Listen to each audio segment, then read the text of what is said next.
Okay, good evening everyone. Welcome to Baiju's Exam Prep IAS. This is Sham Kagur here. Now, before I start the discussion, if there is no issue with the sound, please give me a thumbs up so that we can start the discussion for the day. Huh. If I'm audible to you, please do let me know so that we can start the discussion. Done. Let's start. So last week, what we have done, that's on Friday, what we have discussed. We continued with the discussion on the concept of financial market, correct? We continued our discussion on the concept of financial market. What we have discussed in the financial market last week, we have discussed equity market, right? We started with certain new types of bonds, right? For example, we have discussed sovereign gold bond, we have discussed green bonds, we have discussed masala bonds, right? And earlier classes we have discussed additional tier 1 bonds, tier 2 bonds, right? So these are the new types of bonds, right? In addition to the traditional bonds are such as convertible bonds, non convertible bonds, right? Or inflation indexed bonds, right? Etc. So those are the new types of bonds that we have discussed. After that, we discussed equity market. What is equity market? Equity market is the one where shares are traded. Shares represent unit of ownership. Shares are traded. Then we have discussed what is an IPO, what is an FPO, initial public offering, follow-on public offering. After that, we have discussed the concept of primary market and the secondary market. Primary market is the one where the new instruments are issued in the market, whereas the secondary market is the one where already issued instruments are traded in the market. The instruments which are already existing in the market are traded. For example, Bombay Stock Exchange and a National Stock Exchange are secondary market. Then we have discussed, right, basically external commercial borrowing, ECB, external commercial borrowing. What is this external commercial borrowing? Indian entities which are present in India are allowed to borrow from external market. That is outside India, they're allowed to borrow. For example, they can take a loan from banks outside India. They can take, right, or they can issue bonds and borrow from external market. All these are collectively referred to as external commercial borrowings. As per Reserve Bank of India, an entity in India is allowed to borrow under ECB maximum up to $1.5 billion. I've told you this, please remember. In the slide, it is written 750. I cut it and said it has been increased to 1.5 billion. Right. So from last year, it has been increased to $1.5 billion. Basically, not to allow more and more borrowings and inflow of dollars into Indian market. Right. So that more and more dollars will flow into India. Now, after that, we have discussed what are the advantages or the concerns regarding external commercial borrowing route, ECB route. Then we have started discussing the concept of the right mutual funds. What are mutual funds? Mutual funds basically represent, right? They basically represent a new type of instruments, right? Wherein these asset management companies will collect money, will basically issue mutual fund units, collect money, invest in different instruments. Portfolio. That's a very important term, right? Portfolio of instruments or securities. There can be mutual funds in the form of debt mutual funds, equity mutual funds, etc., etc. We've discussed. Then we have discussed ETF, exchange traded funds. Correct? ETF. I'm pretty sure all of you remember this particular packet. I hope you remember this, right? ETF, exchange traded funds. Exchange traded funds is a collection. Collection is nothing but portfolio of the bonds or shares. ETF can be equity ETF. If a collection is of shares, it is called as equity ETF. ETF can be, right, basically the debt ETF also. That is, if the collection is bonds, then it is called as a debt ETF. Then we have discussed CPSE ETF, right? Bharat Bond ETF, etc. What is the importance of that? Right, we have understood last week. Then we have discussed what is the issue. I'm sorry, credit rating. Right? What is the concept of credit rating? Credit rating is basically a representation. It is a representation either in the form of alphabet or a combination of alphabet or numbers. Correct or not? Credit rating is nothing but it's a representation of credit worthiness of a borrower. Borrowers such as government borrower such as a company, either in the form of alphabet or a combination of alphabet and number. Right, there are three very important credit rating agencies. I've given the table. Do not by heart the complete table, it's of no use, but the basic idea is sufficient. Right, the highest rating is a triple A. Below that, right, we have two classifications. One is called as an investment grade. Anything at a triple B or above triple B is called as an investment grade, and anything below that is called as a junk grade, a speculative grade. Right, so that is a concept of credit rating, sovereign credit rating. Then we have discussed what is the issue in the bond market in India, what are the concerns or the problems related to bond markets in India, right? So the investor profile, that is retail investors, very very less retail investors, a base is present in the bond market. The corporate bonds cannot be used right, in conducting repo operations or reverse repo operations. The government bonds, right, either the state government or state government, comprise majority of, right, a secondary market demand is very very less for corporate bonds, etc. All these issues we have discussed. Then we discuss the reforms to promote the bond market. Okay, now that is where we concluded the discussion. The questions are supposed to be discussed. We'll discuss it after some time, don't worry. So this is what we've discussed in the financial market. Now let me go forward.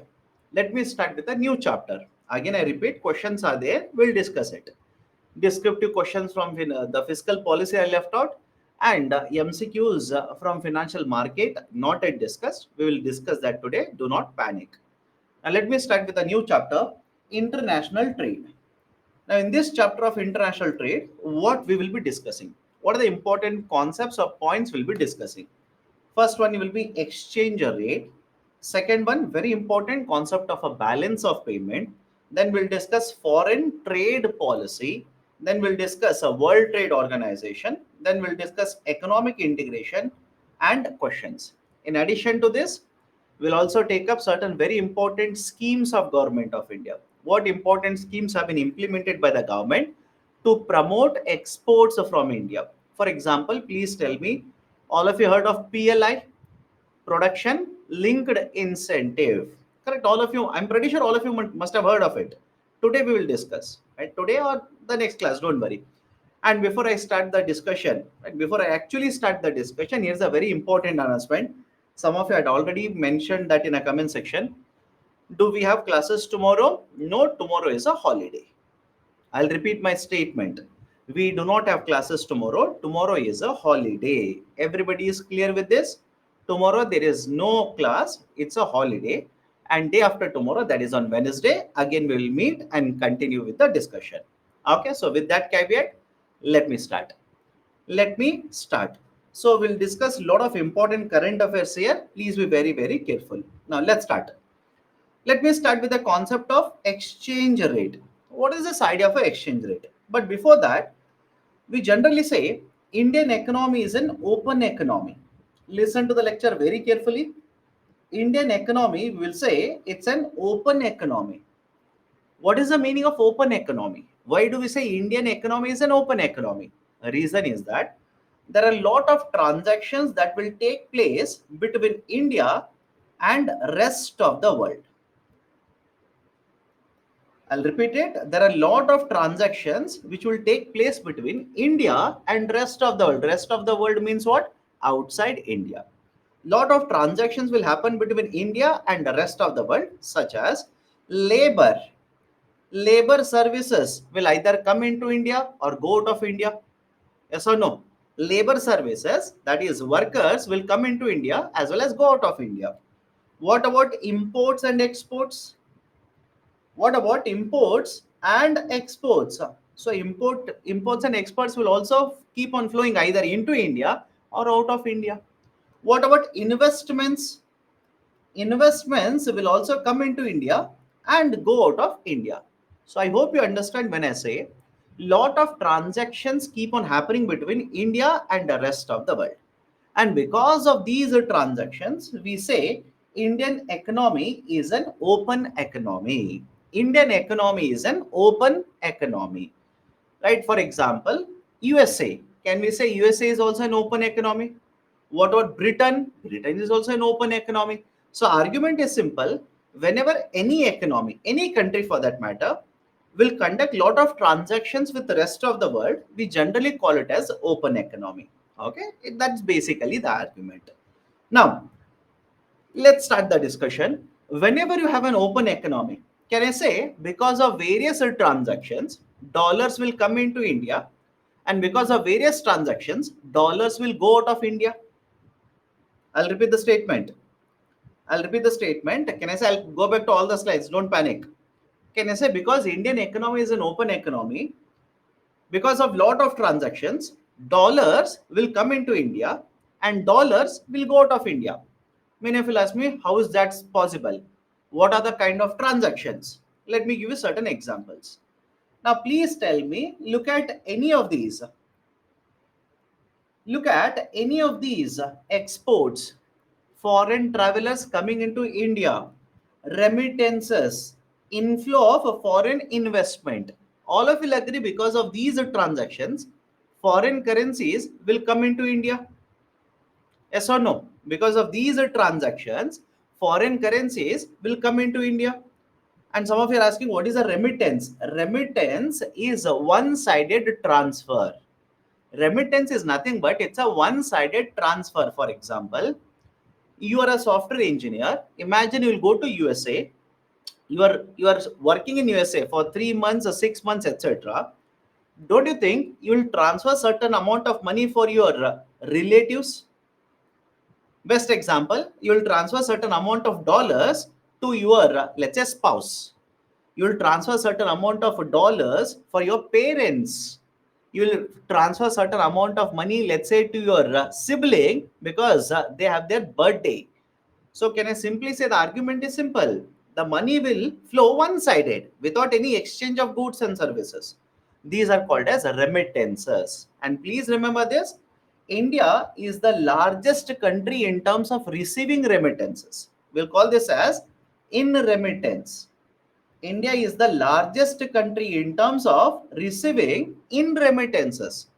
Right? India, World Bank will publish a report. Please remember, India is the largest or the topmost in terms of receiving remittances.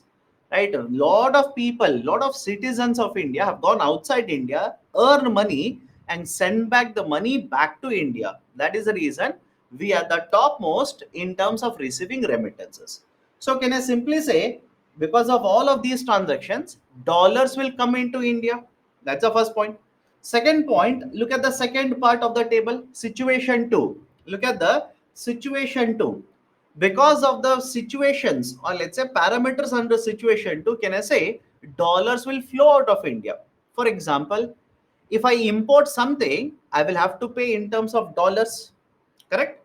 If I go to let's say UK, if I go to USA, I will have to take out right currency out of India. So I'll have to convert rupees into dollars and take them outside India. If I want to let's say purchase a house in USA, if I want to purchase any asset in USA, I have to convert rupees into dollars and take the dollars out of India. So there are a lot of transactions. There are a lot of transactions as a result of which there is outflow of dollars from India. Now, please tell me, is a dollar a currency of India? Think of it and do let me know the answer to that. Do you think a dollar is a domestic currency of India? No, it is not a domestic currency. Can we print dollars in India? No, we are not allowed to print dollars in India, which means our domestic currency is there. This is not majorly accepted in the international market. Rupee is not majorly accepted in the international market. Very recently, we have started promoting it. Is it okay? Right? I'll repeat the statement. I'm adding a current affairs here. Rupee is our domestic currency. In the international market, rupee is not accepted globally. Very, very recently, we have started promoting using rupees to conduct a trade. Very recently, this has started. So the argument is rupee is not accepted, then I will have to convert rupees into let's say dollar. And please remember this, most of the transactions or majority of the transactions in the international market are conducted in dollar terms. That's the reason dollar is referred to as a universal currency. Is that okay? I'll repeat the statement. majority of the transactions in the international market are conducted in terms of dollars, and that is the reason dollar is considered to be an universal currency. So have a look at this. Because of this, we need to convert rupee to dollar. That is one situation. In case I want to pay dollars, I need to convert rupees into dollars. And on the other side, we will need to convert dollars into rupees, because if I have received a payment in terms of dollars, I need to convert that into rupees. All of these transactions, I repeat, all of these transactions, that is a domestic currency into a foreign currency and foreign currency into a domestic currency, are conducted in a market called as foreign exchange market. It is conducted in a market called as foreign exchange market. Anybody has a problem with this? For example, many of you ask me, sir, where can I find the foreign exchange market? I want to find it. I want to see how they will conduct, etc. Not needed. If you go to many of these banks, many of the public sector banks, by the way, in the public sector banks only, they will provide you with the facility of converting your domestic currency into foreign currency and vice versa. Which means the banking sector, or for that matter, any exchanges which are there in the international airports or even domestic airports, many of these remittance service companies such as Western Union, all of these are involved in the foreign exchange market itself. All of these are part and participants of foreign exchange market. That is point number one. And have a look at the definition of a nominal exchange rate. Have a look at the definition. The nominal exchange rate refers to the minimum number of units of one's country's currency required to purchase one unit of other country's currency. Meaning what? How many rupees are required, because rupees are domestic currency, how many rupees are required to purchase a $1? It is called as nominal exchange rate, or in simple terms, exchange rate. For example, in the newspaper, I'm pretty sure every day you'll come across this article: rupee will fall down against a dollar, rupee value increases against the dollar, or else they'll simply say, right now $1 is equal to, let's say, 80 rupees. Again, what is the exact number? Please don't worry. It is not static, it is very much dynamic. On day-to-day basis, the value will keep on changing. So can I say you will generally come across a newspaper in this way, that is $1 is equal to 80 rupees, or $1 is equal to 82 rupees, $1 is equal to 78 rupees. That is called as a nominal exchange rate in simple terms. And what does it mean? What does it actually signify? It signifies that if you have $1, you can sell it and get 78 rupees. And if you want to purchase $1, then you will have to pay 78 rupees, then you will get $1. So can I say, based on the requirement, you can convert your dollars into rupees, or you can convert your rupees into dollars. That is the concept of nominal exchange rate. Now, how do we decide? On what basis do we decide $1 is equal to 80 rupees? Or $1 is equal to 79 rupees? $1 is equal to 83 rupees? On what basis do we decide? There are three methods.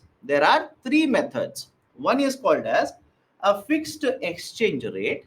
Second one is referred to as a floating exchange rate. And the third one, that most of the countries, including India, I repeat, third one, most of the countries, including India, that they follow is a type of floating only. It is called as managed floating. It is referred to as managed floating exchange rate. Now let's go point by point. What is a fixed exchange rate? What is floating exchange rate? And what is a managed floating exchange rate? First one, fixed exchange rate. Please look at the term there. Fixed exchange rate. What happens in a fixed exchange rate? If the government of a country or any authority which has been given the power by the government in a country will decide the exchange rate. I repeat, this is a very important term. If the government of a country or any authority which has the powers will decide the exchange rate, then it is called as a fixed exchange rate regime. For example, let's say hypothetically, do you understand my term? Let's say hypothetically, in India, what if government will decide $1 is equal to 60 rupees? Correct? What if government will decide, government will announce that $1 is equal to 60 rupees? Can I call it as a fixed exchange rate regime? Let me know. Can I refer to this as a fixed exchange rate regime where government is deciding what is the exchange rate? Right? Any examples currently? Countries generally do not follow fixed exchange rate. They do not follow fixed exchange rate. They will move towards a floating exchange rate. Reason is that if you are a country which has a trade relations, and I'm pretty sure all of you will agree with me, around the world most of the countries will prefer to have trade relations with other countries, except dictators such as let's say North Korean economy, which has got very limited, very less trade relations with the rest of the world. But let's say you take example of USA or UK for that matter, India for that matter, do you think fixed exchange rate will augur well or will promote international trade? Don't you think foreign investors would prefer a situation where market will determine the exchange rate and not the government? Let me know if I'm wrong, or if you think otherwise, please let me know. Don't you think foreign investors, traders, etc., they would prefer a situation where government will not decide, rather market will decide what is the exchange rate? Because the argument is that market will decide exchange rate based on supply and demand. Market will always determine price of any product based on supply and demand. But if you allow the government to determine the exchange rate, don't you think government, in order to protect itself, in order to protect itself, government in order to protect manufacturers in India, etc., will always decide the exchange rate in favor of India? Can that happen? If there's a fixed exchange rate mechanism, can that happen? Of course, yes, that can happen. How you will understand in some time. So argument is that fixed exchange rate mechanism, earlier some of the countries have tried it. For example, European. Many countries in Europe actually tried the concept of fixed exchange rate. It did not work out well for them, and they also have shifted to concept of floating only. So first one is fixed exchange rate mechanism. Second one is called as a floating exchange rate mechanism. Second one is referred as a floating exchange rate mechanism. Now, many of you ask me, sir, what do you mean by this floating exchange rate mechanism? Let me start with very simple example. Very simple example. You tell me, if supply of any product increases in the market, supply of any product increase in the market, what should happen to the value or the price of the product? Think of it. The value or price of the product. If the supply increases, my dear, think logically. Some of you do not think logically. If the supply increases, don't you think prices should start coming down? Yes or no? Arey, some of you are wrong. Not some of you. In fact, many of you. Many of you are saying, right? I'm pretty sure many of you are already filled with a lot of right disturbance in the home regarding festival. Right, half of you are right basically thinking of festival, half of you are eating certain sweets, etc. Don't worry about it. Think of this. If supply of a product increases, don't you think prices will come down? Correct or not? The prices should come down, value should come down. Basics of economics. On the other side, what if I say demand for something increases in the market? If the demand starts to increase, what do you think will happen to value or price? Value or price should start increasing. Correct? Price should start increasing. For example, all of you are experiencing what is the prices of right, let's say flowers in the situation right now. Yes or no? The best example that I can think of is what is happening to prices of fruits, what is happening to prices of flowers. Right? Just go to the market today, you will realize, right, a mind-boggling number they will tell you. Everything is very high, very high, very high. Reason is simple: festival. Festival means very high demand. High demand means prices should be higher. prices should be higher. Those who are arguing against me, go to the market and check it today. Please help yourself, check it out, you will realize it. Okay, now all of you will agree, if the supply is very high, value or price should come down. If the demand is very high, value or price should start increasing. Now please tell me, let me start with an example. Okay, let me start with an example.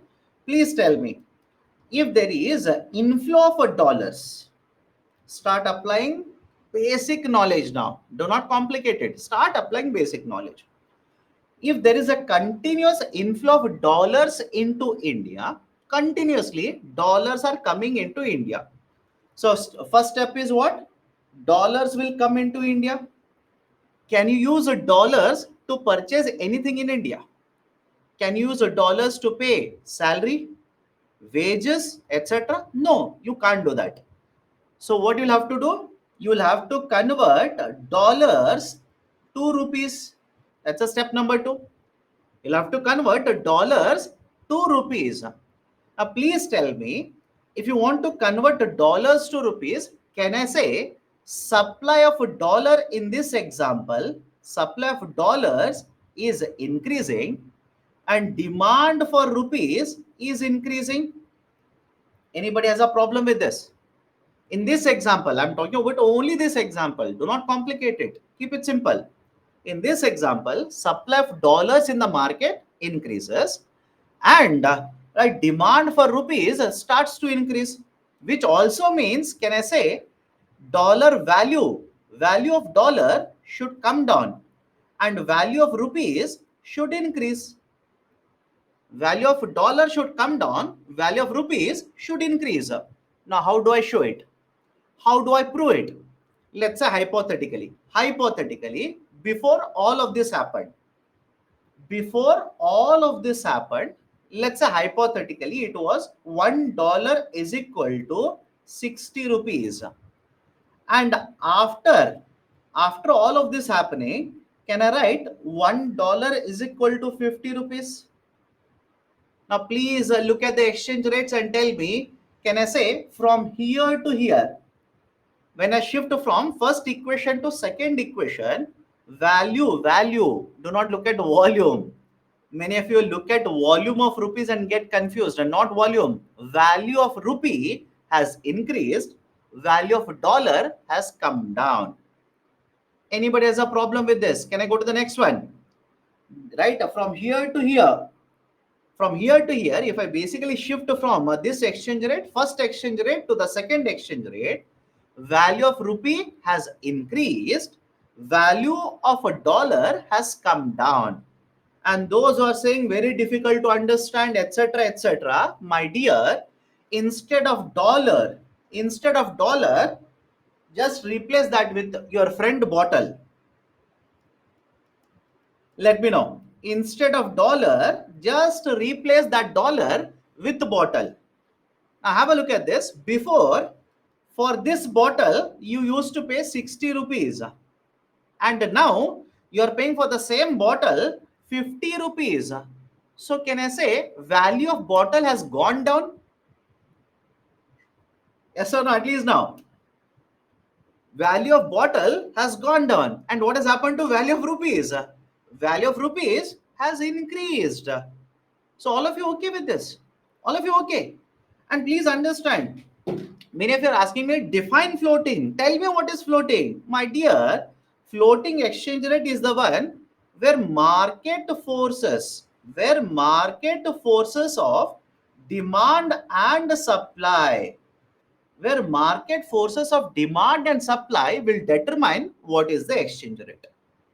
Government will not determine, RBI will not determine, market forces will determine what is the exchange rate because of a change in the demand and supply forces of currencies. Now let me start with second example. Let's start now. Have a look at this situation 2. Please look at the table. Situation 2. What is happening in situation 2? There is a continuous outflow of dollars from India. Dollars are going out of India, flowing out of India. Right? There could be multiple reasons. There could be multiple reasons for it. But dollars are going out of India. Now let's start. Follow the sequence here. If the dollars have to flow out of India, can I say first step will be you'll have to convert rupees to dollars. Anybody has a problem? If dollar has to be taken out of India, first thing is you need to convert rupees to dollars because rupees are there in India. You need to convert them into dollars. Now, when you convert rupees to dollars, just apply the same logic. Can I say supply of rupees will go up and demand for dollar will go up. Correct? Supply of rupees will go up and the demand for the dollar will go up. And as a result of this, can I write? As a result of this, the value of rupee will go down and value of a dollar will go up. As a result of this, value of a rupee will go down and value of a dollar will go up. Are Baba, if you have understood the first example, what is the difficulty in the second one? If you have understood the first one, what is the difficulty in the second one? If supply is increasing, value should go down. How difficult is that, you tell me? If supply increases, don't you think value should go down? And if demand goes up, don't you think value should go up? Just apply the same logic, right? Same logic. So now tell me, as a result of this, can I write two examples? Let's say before let's say it was $1 is equal to, let's say, 40 rupees. Hypothetically, before, let's say it was $1 is equal to 40 rupees. After or now, it will be $1 is equal to 50 rupees. So please tell me, between example 1 and example 2, or equation 1, equation 2. Equation 1 and equation 2, can I say rupee value has gone down? Correct? Between equation 1 to equation 2, rupee value has gone down. And what has happened to dollar value? Dollar value has increased. Right? That is basically again because of demand and supply forces in the market. Demand and supply forces in the market. And this is basically the concept of floating exchange rate. This is basically the concept of floating exchange rate. Floating exchange rate. Now, come to the next point. Next point. Before I go to the managed floating, third methodology is managed floating. Please look at equation 3 and equation 4. Look at equation 3. Please look at equation 3 and equation 4. Can you see them or not? Can you see the numbers or not? Equation 3 and equation 4. Can I say between equation 3 and equation 4, value of rupee has increased, value of dollar has gone down. Same thing. Can I put it in a different way? Value of one currency has gone up against another currency, and value of one currency has gone down against another currency. Right? Either look at 1 and 2 or 3 and 4. Right? Objective is the same. Inference should be same. Either look at 1 and 2 as a combination, 3 and 4 as a combination. What you'll observe? Value of one currency has gone up, value of another currency has gone down. So always remember this. If value of one currency goes up in a floating exchange rate, we'll say that currency is appreciating. I'll go back to this particular slide. If a value of one currency goes up against another currency, we'll say this currency is appreciating. And in a floating exchange rate, if value of one currency goes down against another currency, we'll say the currency is depreciating. Anybody has a problem with appreciation and depreciation? Please remember, it is in floating exchange rate. I'm talking about floating exchange rate. In a floating exchange rate, if rupee value against dollar will go up, I'll say rupee has appreciated, dollar has depreciated. Or in a floating exchange rate, if a rupee value against the dollar will fall down, I'll say rupee has depreciated, dollar has appreciated. Done? Now, what about fixed exchange rate? What about fixed exchange rate? In a fixed exchange rate, in context of a fixed exchange rate, if a value of one currency goes down against another currency, then we will simply use the term devaluation. Value of one currency is lowered against another currency, we'll call this as a devaluation. Again, in fixed exchange rate. Whereas in a fixed exchange rate, if a value of one currency goes up against another currency, we'll call this as a revaluation. We'll call this as revaluation. Let me show the same thing in a table. Please look at the table. Please look at the table. Example 1. Today $1 is equal to 50 rupees, and after 1 year, $1 is equal to 60 rupees. Now, if it is because of the floating exchange rate, I'm talking about example 1. If it is because of floating exchange rate, can I say in this example, rupee has depreciated, dollar has appreciated? All of you, please do let me know. I'm talking about floating exchange rate.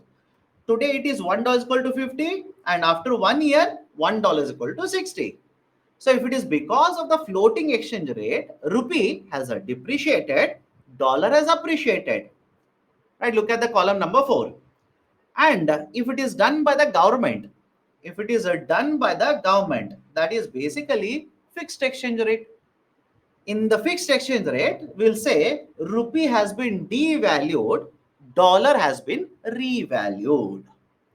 Right? Column number 5. In a fixed exchange rate, rupee has been devalued, dollar has been devalued.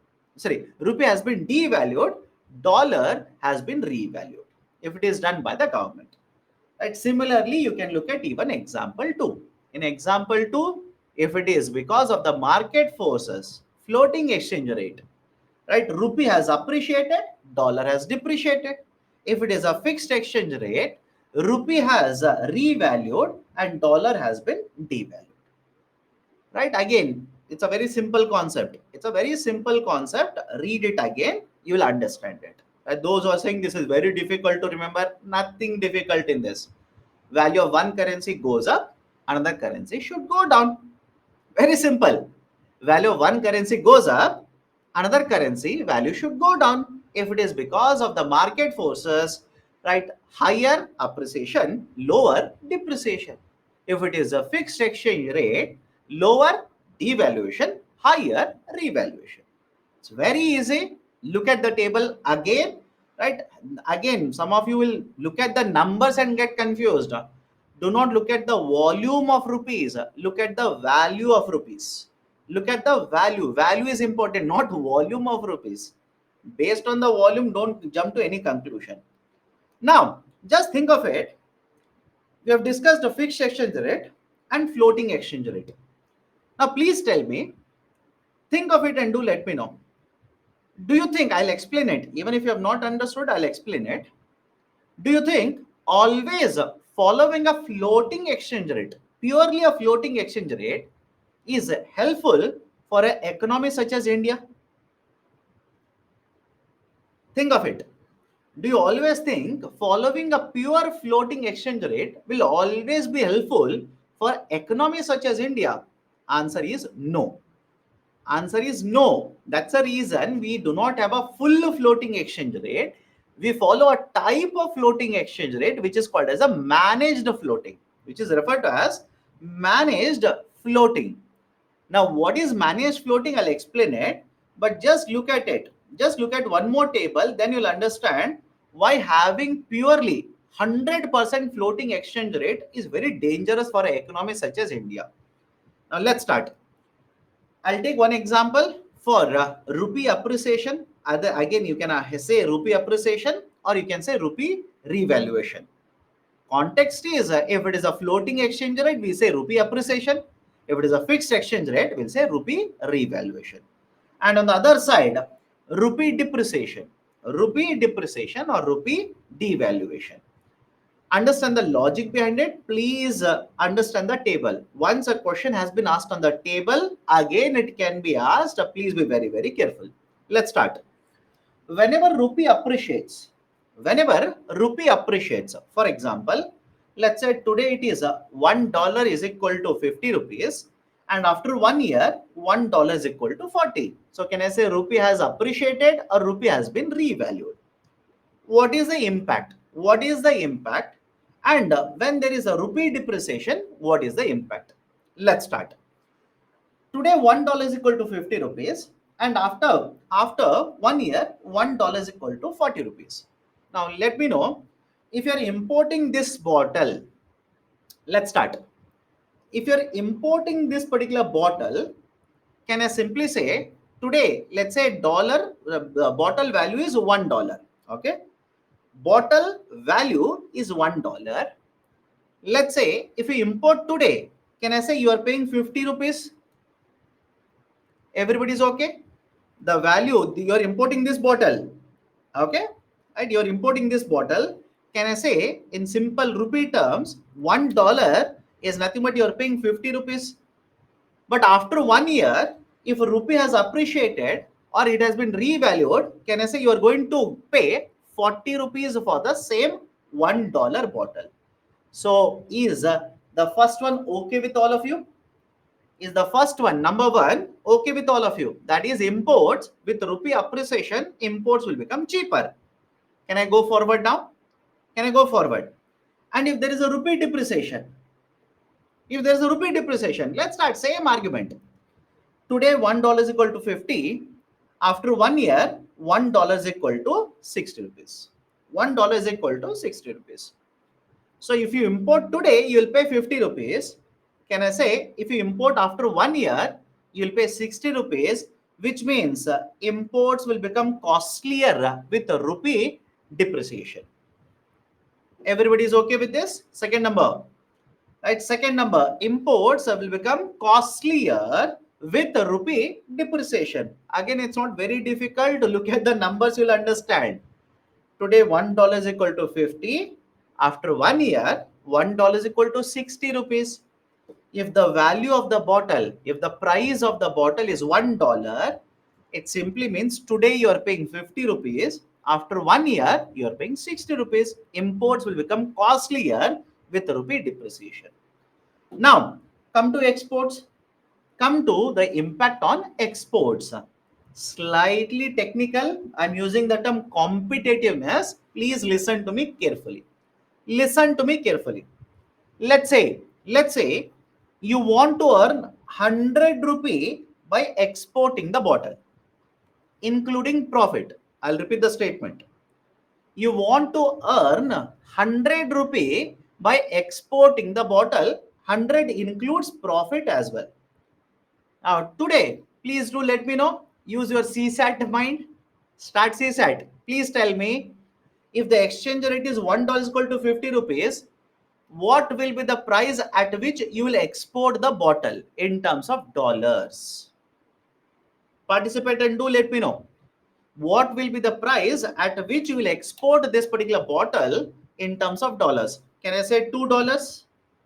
Anybody has a problem? $2. You'll be able to export this particular bottle at $2. Now, after 1 year, $1 will become equivalent to 40 rupees. After 1 year, $1 will become equivalent to 40. Don't you think with that particular exchange rate, you want to earn 100 rupee, you will export the bottle at $2.5? Correct? You will export the bottle at $2.5. Now, please tell me, if you increase the price of the bottle, do you think in the international market, this is going to become cheaper compared to other bottles? If you're going to increase the price, do you think in the international market, it is going to become cheaper compared to other bottles, other exporters? No, it will become more costlier. And if the bottle will become more costlier, can I say competitiveness of India's exports will come down with rupee appreciation? Done? Anybody has a problem with this? Competitiveness. Products are becoming more costlier. Our exports will become more costlier. And because they're becoming more costlier, they'll become less competitive in the international market. Come to the fourth column or fourth combination. Rupee depreciation. Rupee depreciation. Same, I'll not change any numbers. I'll keep the bottle 100 rupees. You want to earn 100 rupee including profit. Today, $1 is equal to 50 rupees. Correct? Right? $1 is equal to 50 means you'll be exporting this at $2. And after 1 year, it will become $1 is equal to 60. Can I say you'll be able to export this bottle at $1.67? Correct? You want to earn 100 rupee. You'll be able to export this bottle at $1.67. Again, you're going to earn same 100 rupee only. And if you are exporting it at $1.67, don't you think in the international market, your product will become cheaper, which means your product will become more competitive. Hence, the exports in the context of rupee depreciation, the competitiveness will increase. All of you okay with this? Competitiveness will start increasing. This is the combination, all the four combinations. Please remember it. Please remember, earlier questions have been asked by UPSC. Again, they can be asked by UPSC. Now, come to the point I'm trying to make here. Come to the point. If I say India follows, point number one, think of it. If India follows a floating exchange rate, if India will follow a floating exchange rate, point number one. And point number two, India is a net importer. What do you mean net importer? The value of imports that we do, I repeat, value of imports that we do is more than value of exports that we do. Meaning is simple. If I import, I will pay, let's say, $100. I'm importing, I'm paying $100. I'm exporting, I'm earning only, let's say, $70. Can I say India is a net importer of $30? Correct or not? In this example, India is a net importer. How much?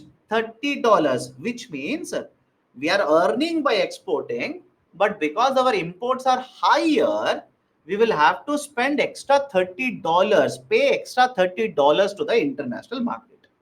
Now, please look at both of these factors and tell me, is continuous appreciation good for India? Imagine floating exchange rate. Right? We imagine we follow a free floating exchange rate, absolutely no control. Is continuous appreciation of Indian rupee good for India? Answer is no. It is not at all good for India. Why? If there's a continuous appreciation, value of imports will become very cheap. And if imports will become very cheap, don't you think India's manufacturing, rather than manufacturing anything in India, will start importing everything into India? That is very bad for us. We don't want that to happen. I'll give you many examples: laptops, PCs, mobile phones, etc., etc. On the other side, what will happen to our exports? Our export competitiveness will also come down. Already we are struggling in the sense, in the global market, we want our exports to increase a lot. We want to export more and more, right? That's our target. By 2030, we want, in terms of trillions of dollars, to be worth of exports from India. Trillions of dollars. So we want that to happen. But if there is a continuous appreciation, no, that is not going to happen. So come to the other side of the table then. Come to other side of the table. Think of it. India is a net importer. And second, if you follow a free floating exchange rate, is continuous depreciation good for Indian economy? Be logical. Is continuous depreciation, uncontrolled depreciation, is it good for India? Answer is again no. Answer is again no. Many of you simply say, but sir, right, our export competitiveness will increase. That should be good for us. My dear, there are two parameters to look at here. One, you are going to import lot of commodities into India. Right? There is no option available to you. You do not have domestic manufacturing facility. You do not have domestic manufacturing facility for some of them. Hence, we'll simply classify them as essential imports and we'll keep on importing it. Can I give you one example? What about crude oil? Tell me, what about crude oil? Do you think we have sufficient domestic manufacturing production capacity of crude oil in India? If somebody says, yes, sir, we have, my dear, you're living in right some other world. We do not have sufficient capacity. More than 85%, I repeat, more than 85% of our requirement, we will import it to India. We actually import that into India. So have a look at this. Imports will continue to become very costlier. Imports will become very, very costlier. And already you're a net importer. I'm going to the second point now. Already you're a net importer. If rupee depreciates continuously, imports will become much more costlier. Don't you think it will hurt us rather than providing us more benefits? Correct or not? It will hurt us more rather than providing benefits. In fact, let me go to the third point here. Let me add one more point here. I've written competitiveness of India's exports will increase.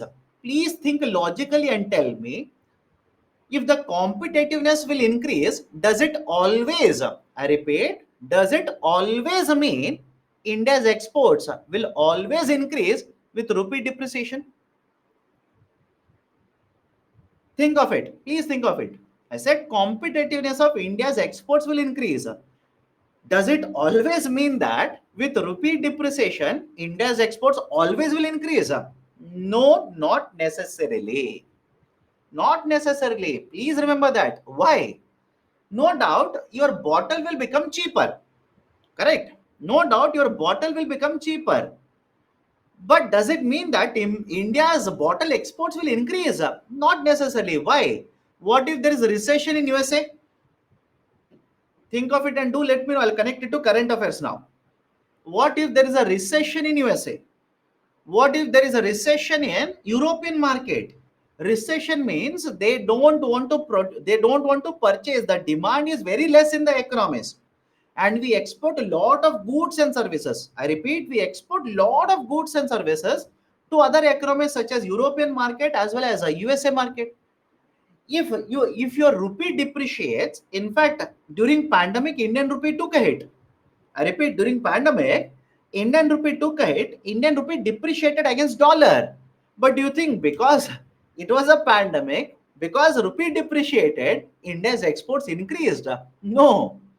Right? Most of the economies had closed their boundaries. They had closed their boundaries. Imports was very restricted. Exports were very restricted. Right, etc., etc. So I hope you understand the argument I'm trying to make here. No doubt, rupee depreciation, our competitiveness will increase. But that doesn't necessarily always mean that our exports will increase. No, not necessarily. All of you okay with this? Can I go forward? Now, what is the current affairs topic I'm trying to connect here? In today's newspaper, I believe in Financial Express, either Financial Express or Business Standard, there was one article about diamond exports from India. Right? There is one article regarding diamond exports. Diamond exports.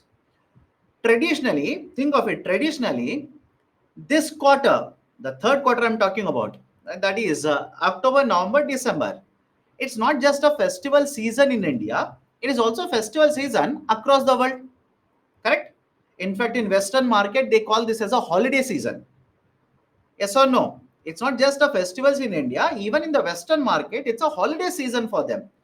And one sector that would earn a lot of money by exporting is a diamond export sector. Diamond export sector. And specifically for diamond export, Surat is the epicenter. I don't know how many of you read newspapers.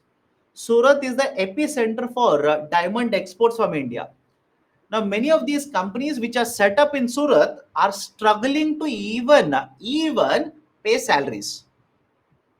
I'll repeat it. Many of these companies, right, which are set up in Surat, diamond units, they're struggling to pay salary, same amount of salary to the employees. Forget about bonus, forget about car, forget about luxury flats, etc., etc. In fact, in Surat, there is one entity, Sri Krishna Diamond Exports, which is very well known to provide a lot of benefits to their employees during this season. That company used to pay luxury cars. They used to give them, right, give them luxury cars. They used to provide with them flats in the form of, let's say, the bonuses, etc. In fact, this year the diamond sector, especially in the Surat region, Gujarat region, is actually struggling, and the reason is not very difficult to find out. Please tell me what is happening in European market as well as USA market. Those of you who are asking why it is happening, it should not happen, etc., please tell me what is happening in the USA market as well as European market. Do you think there is a very high demand for these kind of products in their market? Absolutely no. Absolutely no. There is no demand. Demand has fallen down. And because the demand has fallen down, now there's a concern about even the impact of Russia-Ukraine war that has started in the last 1.5 years. Now there's also concern about what will the impact of the Israel versus, or let's say Israel and the Gaza war, or the conflict that is happening in the rest of the world. So that is the precise reason why the demand has taken a nosedive. In fact, the newspaper article says many of these companies have lot of diamonds, unsold diamonds. The inventory is very high. That's the reason some of them have stopped even producing diamonds. Production means polishing. Basically, we'll import diamonds, polish them, and export them. Even they have stopped the polishing of the diamonds, right? So there is a concern. There is a concern, right? So I hope you understand, right? So these are the certain important points. Please connect it to current affairs. It becomes easier to understand.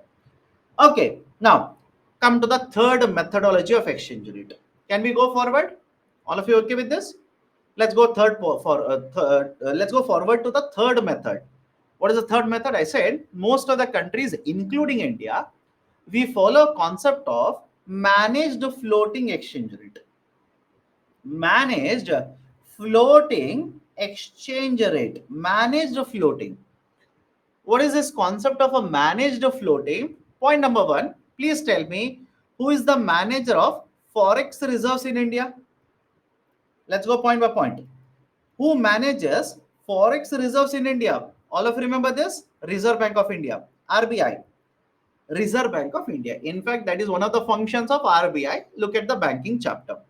Point number two, can I now say RBI has foreign currencies as well as rupees with itself? Let me know. Can I say RBI has a foreign currencies such as dollars, and also has Indian rupees, Indian currency with itself. Lot of dollars are there, lot of rupees are there with Reserve Bank of India. A simple question to you. Simple question to you. Imagine supply of rupees is very high. Let's start. Imagine supply of rupees is very high. Demand for dollars is also very high. If you are the RBI governor, look at the situation. Supply of rupee, right? Rupees supply is very high and demand for dollar is very high. Don't you think you will start supplying more and more dollar and start taking out rupees from the system? I'll repeat it. Right? Please do let me know whether it makes sense or not. As an RBI governor, it should make perfect sense to you now. You're the RBI governor, okay? Don't mismanage. Let's start. Rupee supply is very high, which means the rupees availability, quantity in the market has started increasing, and the demand for dollar is very high, right? They are selling rupees, they are purchasing dollars. Very simple, okay? In the market, lot of people, lot of companies, etc., etc., they are selling rupees and they're purchasing dollars. So don't you think in order to manage the situation, in order to stabilize the situation, otherwise what will happen? If rupee continuously is being sold, can I say rupee will continuously get depreciated? Yes or no? If rupees continuously, right, supply of rupee keeps on increasing, rupee will start depreciating. What if it will reach $1 is equal to 90, $1 is equal to 95, $1 is equal to 100? Do you think that will benefit Indian economy? No, that will start destroying Indian economy. In fact, please think of it. Please think of it. If you're a foreign investor, not RBI governor now, foreign investor, if Indian economy, exchange rate in Indian economy continuously starts moving like this without any control, don't you think you will be concerned about investing in India? Yes or no? You'll be concerned about your investments in India. You should be, by the way. If you're not, then you're a very bad investor, because the rupee value is continuously going down. It is losing value without any control against dollar. It is never good. It is never good, right? That kind of a depreciation should not happen in the economy. So what do you think RBI governor will do? Supply of rupee is very high, demand for dollar, they are purchasing more of dollar. So can I say RBI from its forex reserves will start selling dollars and purchasing rupees. Does it make sense to you? In the forex market, RBI will start selling dollars and start purchasing rupees, thereby increasing supply of dollars, reducing the supply of rupees. Don't you think that will stabilize exchange rate? All of you okay? Don't you think that will stabilize? They will not fix. They will stabilize the exchange rate. Right? This is how RBI will play a very important role in stabilizing exchange rate. Now, please tell me, if RBI is doing this, don't you think this is not completely a floating exchange rate? Correct? If RBI starts doing this, is it a complete floating exchange rate? No. In a floating exchange rate, only the market forces should determine exchange rate. But here you are seeing an institution or an authority of government of India intervening in the market only in certain situations to stabilize exchange rate. So that is the reason we are following a type of floating, not a complete floating. This is called as managed floating exchange rate. Managed floating exchange rate. Can I go forward now? What if rupee is continuously appreciating? Right? What if rupee is continuously appreciating? Okay. Now, if rupee is continuously appreciating, what does it mean? It simply means, in this case, dollar supply in India. Dollar supply in India has increased. They are selling dollars and they are purchasing rupees. All of you okay with this? They are selling dollars and they are purchasing rupees, which means dollar supply has increased, rupee demand has started increasing. Now that will lead to rupee appreciation, correct? That will lead to rupee appreciation. Now tell me, is continuous appreciation of rupees good for India? Let me know. Is continuous appreciation good for India of rupee, by the way? No, that is not good. So what does RBI do? Some of us saying yes.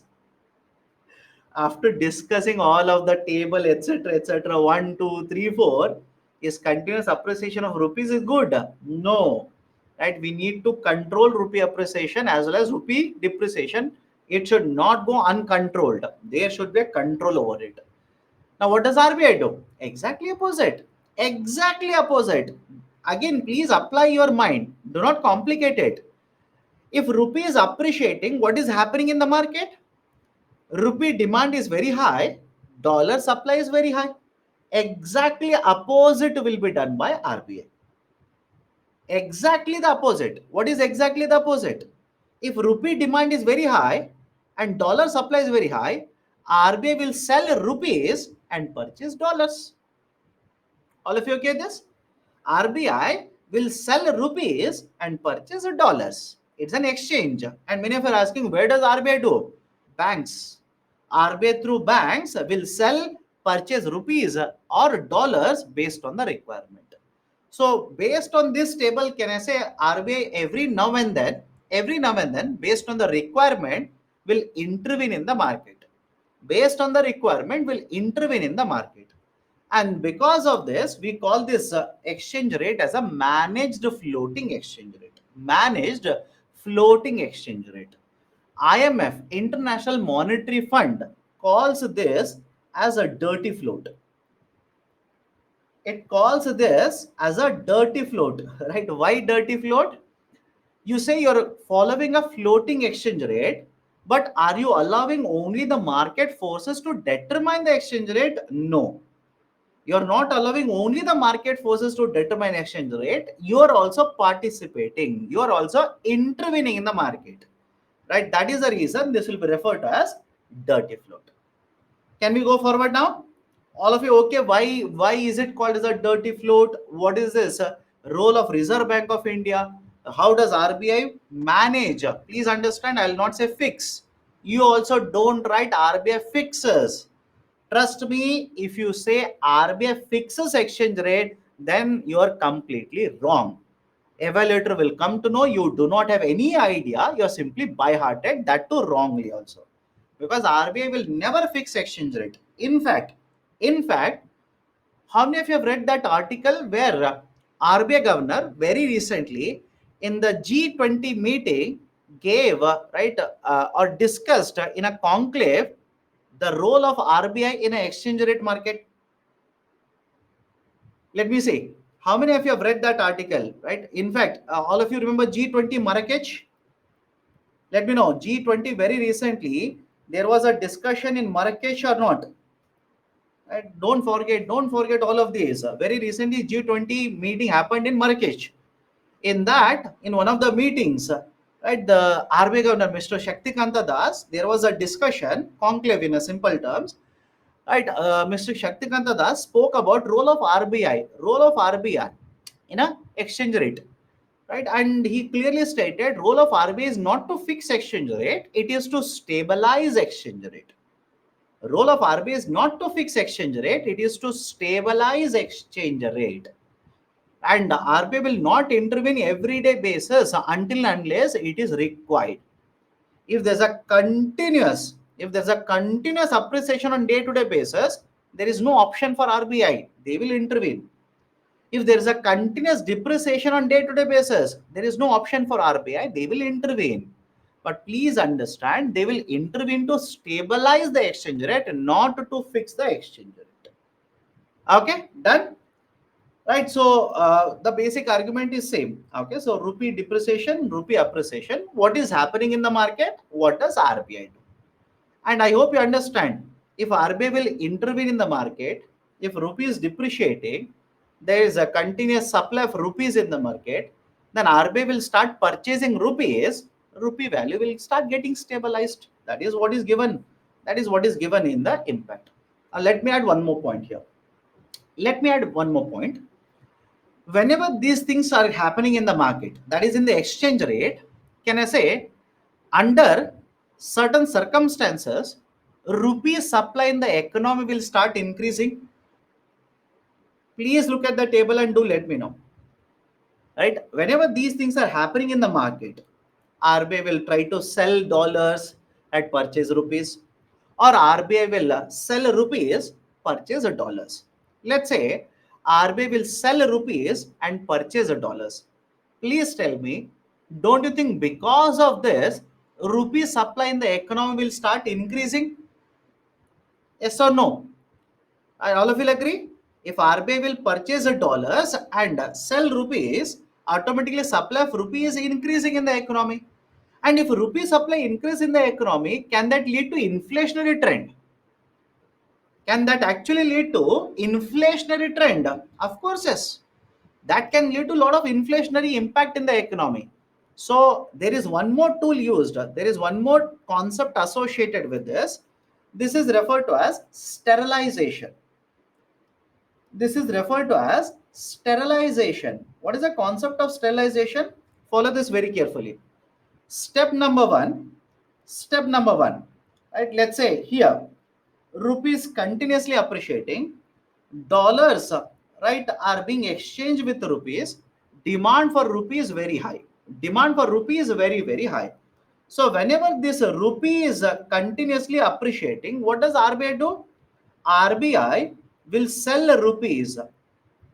All of you okay? All of you okay with this? RBI will sell rupees and purchase dollars so that exchange rate will be managed.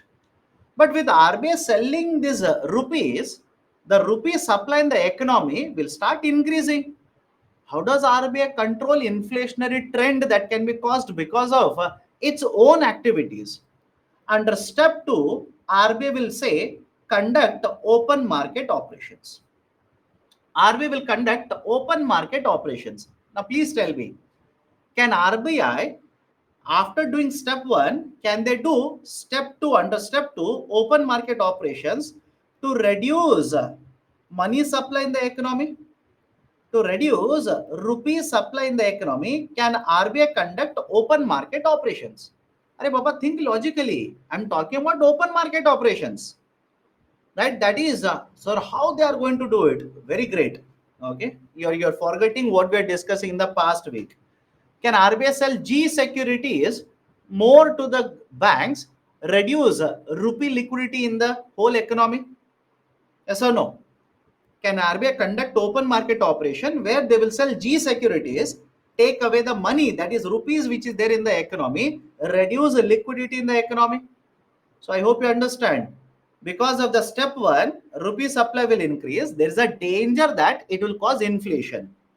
On the other side, in order to control it, RBI will also conduct open market operations in order to suck out this excess liquidity so that it is not going to cause more of a inflation. This is called as sterilization. This process is referred to as sterilization, that is under which RBI, in order to control the liquidity, in order to control rupee availability in the market, will conduct open market operations to suck out excess liquidity from the market. This is called as sterilization. All of you okay with this? Any problem? All of you okay? Can I go forward now? This is a concept of sterilization. In fact, in this year's UPSC exam, civil service examination, this was the question asked. Sterilization was actually asked by UPSC. Check it, you'll get the answer to that. Okay, now come to the next point. What are the factors which will influence exchange rate? Okay, what are the factors which will influence exchange rate? What factors will have an impact on exchange rate? Let's go point by point. First one is interest rates. First one is interest rates. Now let me ask you a very simple question. Participate. Once you participate, all these are very easy. You are an investor. Okay, you want to invest, you have money. In one country, if you invest, you will get 6%. In another country, you will get 8% or 9%. So will you invest your money in the country 1 or country 2 based on interest rates? Let me know. Will you invest your money in country 1 or country 2 looking at the interest rates? Don't you think all of you will say, sir, I would prefer country 2 because interest rates are higher in country 2? Yes or no? Right, some of you are even confused now. Right? Straightforward question. In country 1, 6%, in country 2, 9% or 8%. So don't you think in second country, if you're investing, you'll earn more interest. So you will be more interested in investing in the country too. Answer is simple. So have a look at this. A country offering a higher interest rate, a country which offers a higher interest rate will always attract a lot of foreign investors. And if you take dollars to country 2, let's say country 2 is India. Let's say hypothetically, country 2 is India. So if you take dollars into country 2, right, will you not sell dollars, purchase rupees, thereby having an impact on exchange rate? All of you okay with this? Can we go forward? Anybody has a problem? I'll repeat it again. Imagine you're a foreign investor. Country 2 is India, where interest rates are higher. You will take your dollars, go to India, invest in India. But before that, you will convert your dollars into rupees. You will sell dollars, you will purchase rupees. Is it not going to influence exchange rate? Answer is yes. And point number 2, here itself you tell me, can I say interest rates are affected by monetary policy tools? Yes or no? Interest rates are affected by monetary policy tools. So instead of interest rate, can UPSC say monetary policy will influence exchange rate? Then is there any problem? Let me know. Instead of interest rate, if UPSC will say monetary policy will affect the exchange rate, will influence exchange rate, is there any problem with that? Absolutely no problem. All of you will say yes, sir, it is correct. Let me prove that also. Let me prove that as well. There is a concept in the current affairs, very famously referred to as Fed tapering. Listen to me very carefully. Current affairs, purely current affairs. Listen to me very carefully. There's a concept called as Fed tapering. Point number one, what is this Fed? Fed stands for Federal Reserve. Fed stands for Federal Reserve. What is this Federal Reserve? We have Reserve Bank of India.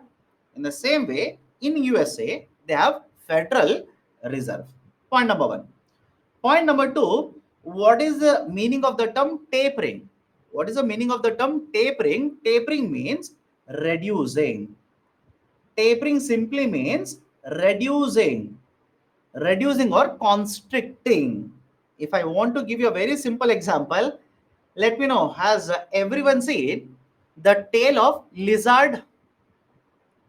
Yes or no? The tail of lizard, right? Monitor lizard or whatever lizard you want to take. All of us seen the tail of lizard. In fact, if some of you say, no, sir, I have not seen a lizard, just look left and right in the top corner or left corner in your room or go to the kitchen. You will see there will be one or two lizards. Okay, so can I say the tail of the lizard is a tapering? Yes or no? The tail of the lizard is a tapering. Tapering means it will be in the beginning like this, and as you keep on going towards the end of the tail, it will become more and more narrow. It will become more and more narrower. This is called as tapering. Now, again, UPSC will not ask you about tail of a lizard, but what is the meaning of the term tapering? It means it is reducing or it is narrowing. Money supply will become narrow, lesser and lesser. That is a concept of federal tapering. Now, what is this federal tapering? Let's try and understand. Point number one. Whenever there's a slowdown or let's say recession, central bank would want to increase money supply, and one way to increase money supply is they will reduce interest rates and they will start purchasing lot of G securities. All of you will agree with me? I'll repeat it again. I'll repeat it. Listen carefully, but whenever there's a slowdown or recession, the role of the central bank is that they will have to increase money supply. Now, why do they call, what do they do to increase money supply? They will reduce interest rates, and also they'll start purchasing a lot of bonds in the market, G securities in the market. So all of you will agree with that. With that particular step, money supply in the economy will increase. But understand this, come to the step number two. After the recovery happens, after the economy starts growing, GDP growth rate will start increasing, unemployment rate will start decreasing. Don't you think it is a time for the central bank to withdraw the money from the economy? Yes or no? Right? During recession, they have supplied more money, but now recovery is happening. Unemployment rate is coming down. People are earning more and more salaries. If the central bank will keep the same amount of money, then that will cause inflation. That will contribute to inflation in the economy. So now what should the central bank do? Central bank should reverse the policy. Should reverse the policy. What is reversal of the policy? Step number one, start increasing interest rates. Correct? Start increasing interest rates, and also reduce the amount of government bonds you are buying, so that the money supply automatically will come down. And please remember this very carefully. Whenever during recession, whenever during a slowdown or recession, the central banks will try to increase money.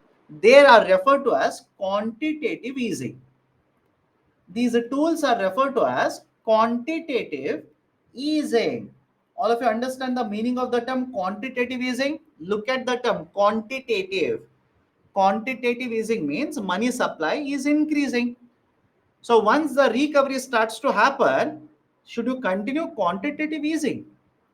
Should you increase the further money supply? If you do that, already with the current amount of money supply, inflation will be caused. You should not do. You should in fact reverse the policy. Reverse the policy. How do you reverse the policy? Start increasing interest rates and reduce the quantity of bonds that you are buying. Now, don't you think if you increase interest rates and reduce the bonds that you're buying, money supply in the economy, rather than increasing, will start reducing? Correct? Money supply, rather than increasing, will start reducing. That policy, my dear, is referred to as Fed tapering. That policy is referred to as Fed tapering, federal tapering. Now, is it okay if I say, I'm going to the point number 3. Is it okay if I say federal tapering is opposite to quantitative easing? Give me an answer. Can I say federal tapering is opposite to quantitative easing? Because in quantitative easing, you'll increase money supply. In federal tapering, you'll reduce money supply. Point number 4. If the interest rates in USA are increasing, if the interest rates in USA are increasing, don't you think lot of investors, foreign investors especially, who had invested in India, now will be more interested in the USA market? Yes or no? Does it make sense to you or not? Let me know.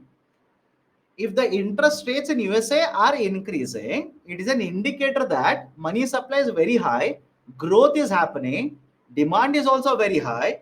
Don't you think the foreign investors who had invested in India now will be more interested in USA? So what will happen as a result of this? Right? What will happen? That is more interesting. What will happen as a result of this in India?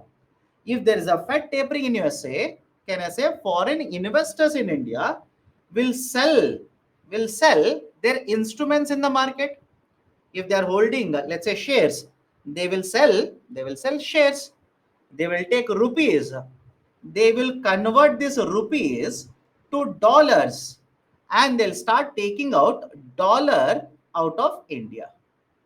They'll simply take out dollars from India.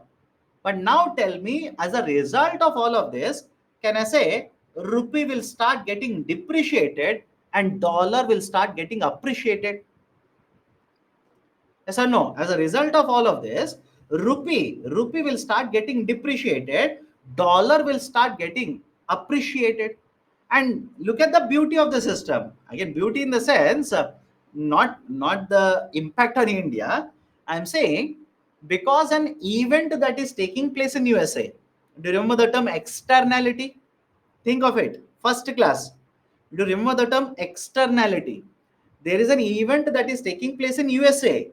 We are no way connected to that. India is no way influencing what is happening in USA. But the impact of that is felt on India's forex market. Impact of that is felt in Indian stock market. Don't you think if this will happen, right? If this will happen, the stock market in India will be hit because of it. If lot of foreign investors, if they start selling the shares, what do you think will happen to market price of the shares? Market price will fall down. And if market price will fall down, don't you think the whole stock market, Sensex, will also fall down? Does it make sense to you or not? What about rupee exchange rate? Rupee will start getting depreciated. Dollar will start getting appreciated. Now, what do you think RBI will do? Think of it.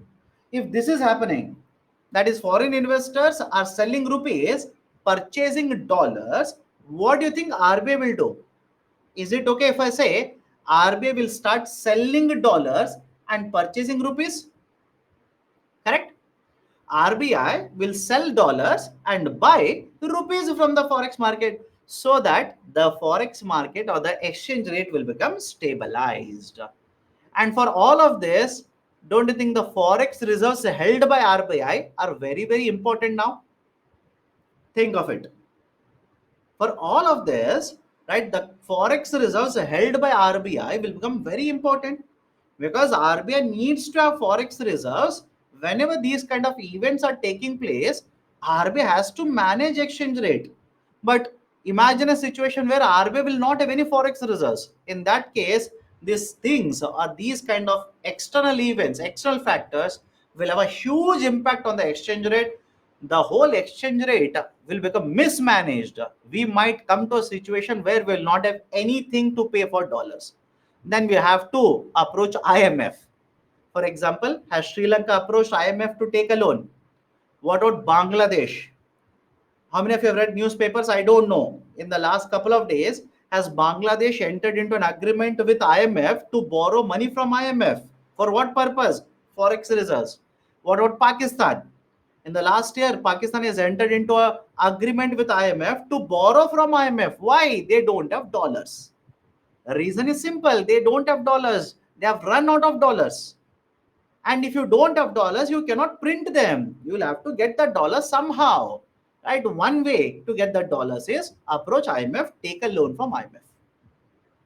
Is it okay? Can we go forward now? All of you okay? How interest rates will affect India? Ultimately, what I'm trying to convey to you people is interest rates. Right? If it is done in USA, it will have an impact on India. It will have an impact on India's exchange rate. That is the point I was trying to convey to you people. Can we go forward? Any problem with the first one, interest rates? Any problem? Right? And again, please understand, all these are current affairs. All these are current affairs. Trust me, all these are current affairs. Right? Fed tapering is very often discussed in the newspapers. Please be aware of it. Let me go to the second one. Income. Let's say all of us get very good jobs. Our incomes will start increasing. We will earn a lot of money. Now, when our incomes will start increasing, don't you think automatically demand for goods and services will increase? And when the demand for goods and services will increase, imports will also increase.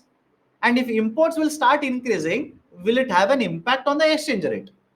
Will it affect the exchange rate? Answer is yes. All of you okay with the point number two? Point number two. If GDP of India starts increasing at a very faster pace, if all of us starts earning more and more income, that will lead to inflow of a lot of imports. A demand for the imports will increase. And many of you might simply say, no, sir, I will not import anything. My dear, mobile phones. Let me know. Right? Luxury cars, laptops, PCs, right? What about many other products? And so imports will automatically start increasing. Imports and exports, anyways, already you know, they will have an impact on exchange rate. Let me go to the third one. Inflation. Interesting, slightly confusing, but interesting. Understand it very carefully. Let's start. Imagine the price of the bottle is 100. Think of it. Price of the bottle is 100. And in case of India, the price of the bottle because of inflation will go up to 120 rupees. Now, because of inflation, can I simply say, I repeat, because of inflation, can I simply say imports might become cheaper compared to domestically manufactured goods? Please think of it. Because of inflation in India, can I say imports might become cheaper compared to domestically manufactured good, which means the rupees that you have, with those rupees, you can purchase more of imported good compared to a domestically manufactured good, because the price of the product has increased because of inflation. So tell me now, based on this, can I make a conclusion? With a higher inflation rate in a particular country, exports would be affected and imports might become cheaper because of that? Yes or no? Right? Because of this inflation, higher inflation rate, let's say in India compared to other country, imports might become cheaper. That is, country's currency will have a better purchasing power for an import compared to domestically manufactured good. So imports might increase, exports might get affected. That is inflation. Impact of inflation on the exchange rate. Next, Higher debt of the government. Higher debt of the government. Now, simple question to you people. If the government borrows more, can that cause inflation in India? Please think and do let me know. If government borrows more heavily in India, can that cause inflation in India?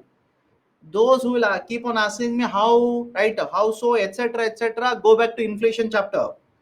Please go back to inflation chapter. We have discussed all of it. Now, if government borrows heavily, that will cause inflation. And when there is inflation, will it influence exchange rate?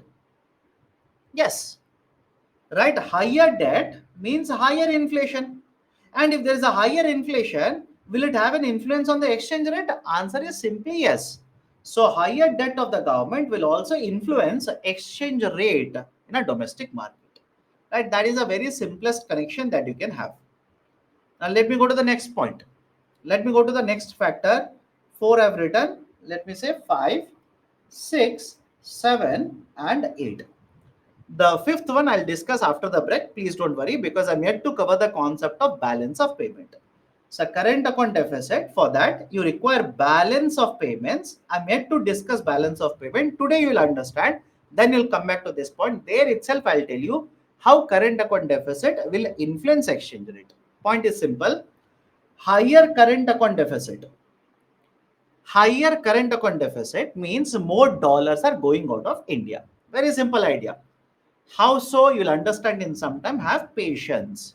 Higher current account deficit means more dollars are flowing out of India. And if more dollars are flowing out of India, automatically it means that there is an influence. Rupee are being sold more. Demand for dollar is very high. So it will influence exchange rate. It will automatically influence exchange rate. But again, I'm saying wait for some time. In BOP, you will come across a current account deficit. Next one, imports and exports. Point number 6, imports and exports, right? Automatically, if imports will start increasing, more dollars will have to go. That means rupee to dollar exchange rate is affected. If exports will start increasing into India, dollars will have to be converted into rupees. That will also influence exchange rate. Speculation. Speculation. What is this concept of speculation? Let me ask you a very simple question.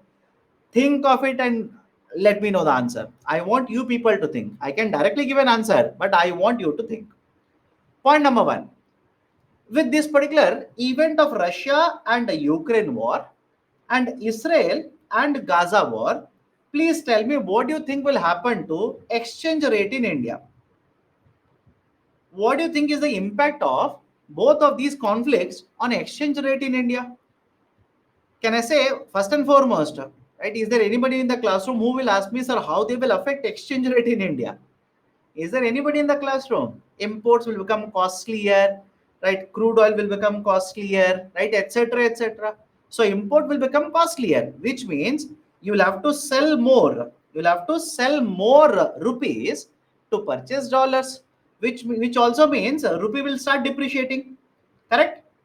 Rupee will start depreciating. Now, this is point number 1. Point number 1.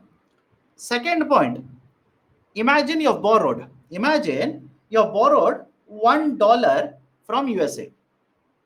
You have borrowed $1 from USA. You will have to repay $1 maybe in the next 2 months, or let's say in the next 1 month. Next point, this is important. Next point. Don't you think looking at the current affairs, that is what is happening in Iran, what is happening in China, right? What is happening with USA, right? Don't you think there is a very likelihood that situation will not cool, rather situation will become much worse in the next 2 weeks? Yes or no? Does it make sense to you? If you're reading newspapers, you will answer to my question. Right, with China, Russia, right, or Saudi Arabia, right, or for that matter, Iran, with USA, all of them getting involved in that particular conflict, it is very likely that in the next couple of weeks, there will be escalation rather than de-escalation. There will be an escalation rather than de-escalation. Now, if there is a escalation, if your analysis says there is going to be an escalation in the next 3 or 4 weeks, Don't you think that will further lead to rupee depreciation? Correct? That will further lead to more of rupee depreciation. So now tell me, would you want to convert your rupees to dollar today and repay the loan, or you want to wait for 2 more weeks, then convert your rupees to dollar and repay the loan? Right? Don't you think, looking at the situation, what makes sense is convert your rupee to dollar today itself, hold the dollar maybe for another 10 days, and pay the loan back? Yes or no? Some of you are saying, sir, I will wait for 2 more weeks. My dear, if exchange rate is $1 is equal to 70 rupees today, and if the situation will get escalated, it might even become $1 is equal to 75 rupees. So you want to pay 75 rupees instead of 70 rupees for a dollar. Think of it. Does it make sense to you? You want to pay 75 rupees instead of 70 rupees for getting a dollar. No, you should not do that. So can I say, because of this is called a speculation. This is nothing but speculation. What is speculation? Speculation is nothing but expected movement. You are speculating. You are expecting market to behave in a certain way. So can I say, because of speculation, there will be more of a supply for rupee or more of a supply for dollar in the forex market? All of you agree with me? Because of speculation, there could be more of a supply for rupee or more of a supply of dollar today itself in the market. That will definitely influence exchange rate. That will definitely influence exchange rate. Okay, done. Next one, government stability policies and economic growth or economic performance. For this, I'll give a very simple example. If you are a foreign investor, how many of you will be interested in investing in Pakistan today? How many of you will be interested in investing in Sri Lanka today compared to India? Compared to India. Right? Answer is simple. Sir, I don't want to invest in these economies. I want to invest in India because growth is good in India. Because government policies are much better. There is stability in the government in India. But there is right, none of these features applicable in the other two countries. So no, I don't want to invest there. I want to invest in India. So don't you think government policies, stability of the government, right, the growth that is being achieved by the Indian economy, etc., will attract a lot of investments into India? And if they are going to attract a lot of investments, will that influence exchange rate? Answer is yes. Right? Because you are bringing dollars, you will convert dollars into rupees, sell more of a dollar, purchase more of a rupees, dollar will start depreciating, rupee will start appreciating. So these are certain important factors that will influence exchange rate. These are the important factors that influence exchange rate in the economy. Okay, right. So any problem? Can we go forward now? Any problem? Can we go forward? Okay, before I discuss concept of nominal and real, many of you are asking how I'm sorry, how yes, CAD will affect, current account deficit will affect exchange rate. I'll explain that. Don't worry. Concept of Fed tapering. My dear, it's a very simple concept. In USA, recession is there, slowdown is there, Federal Reserve will decrease interest rates. Does it make sense to you or not? Because if there's a slowdown, interest rate has to be lowered, right? So money supply will increase. Now, when there's a recovery, you cannot have the same amount of money supply. You'll start withdrawing liquidity. Arey Baba, what has RBI done in recent times in India? What has RBI done in the last 1.5 years?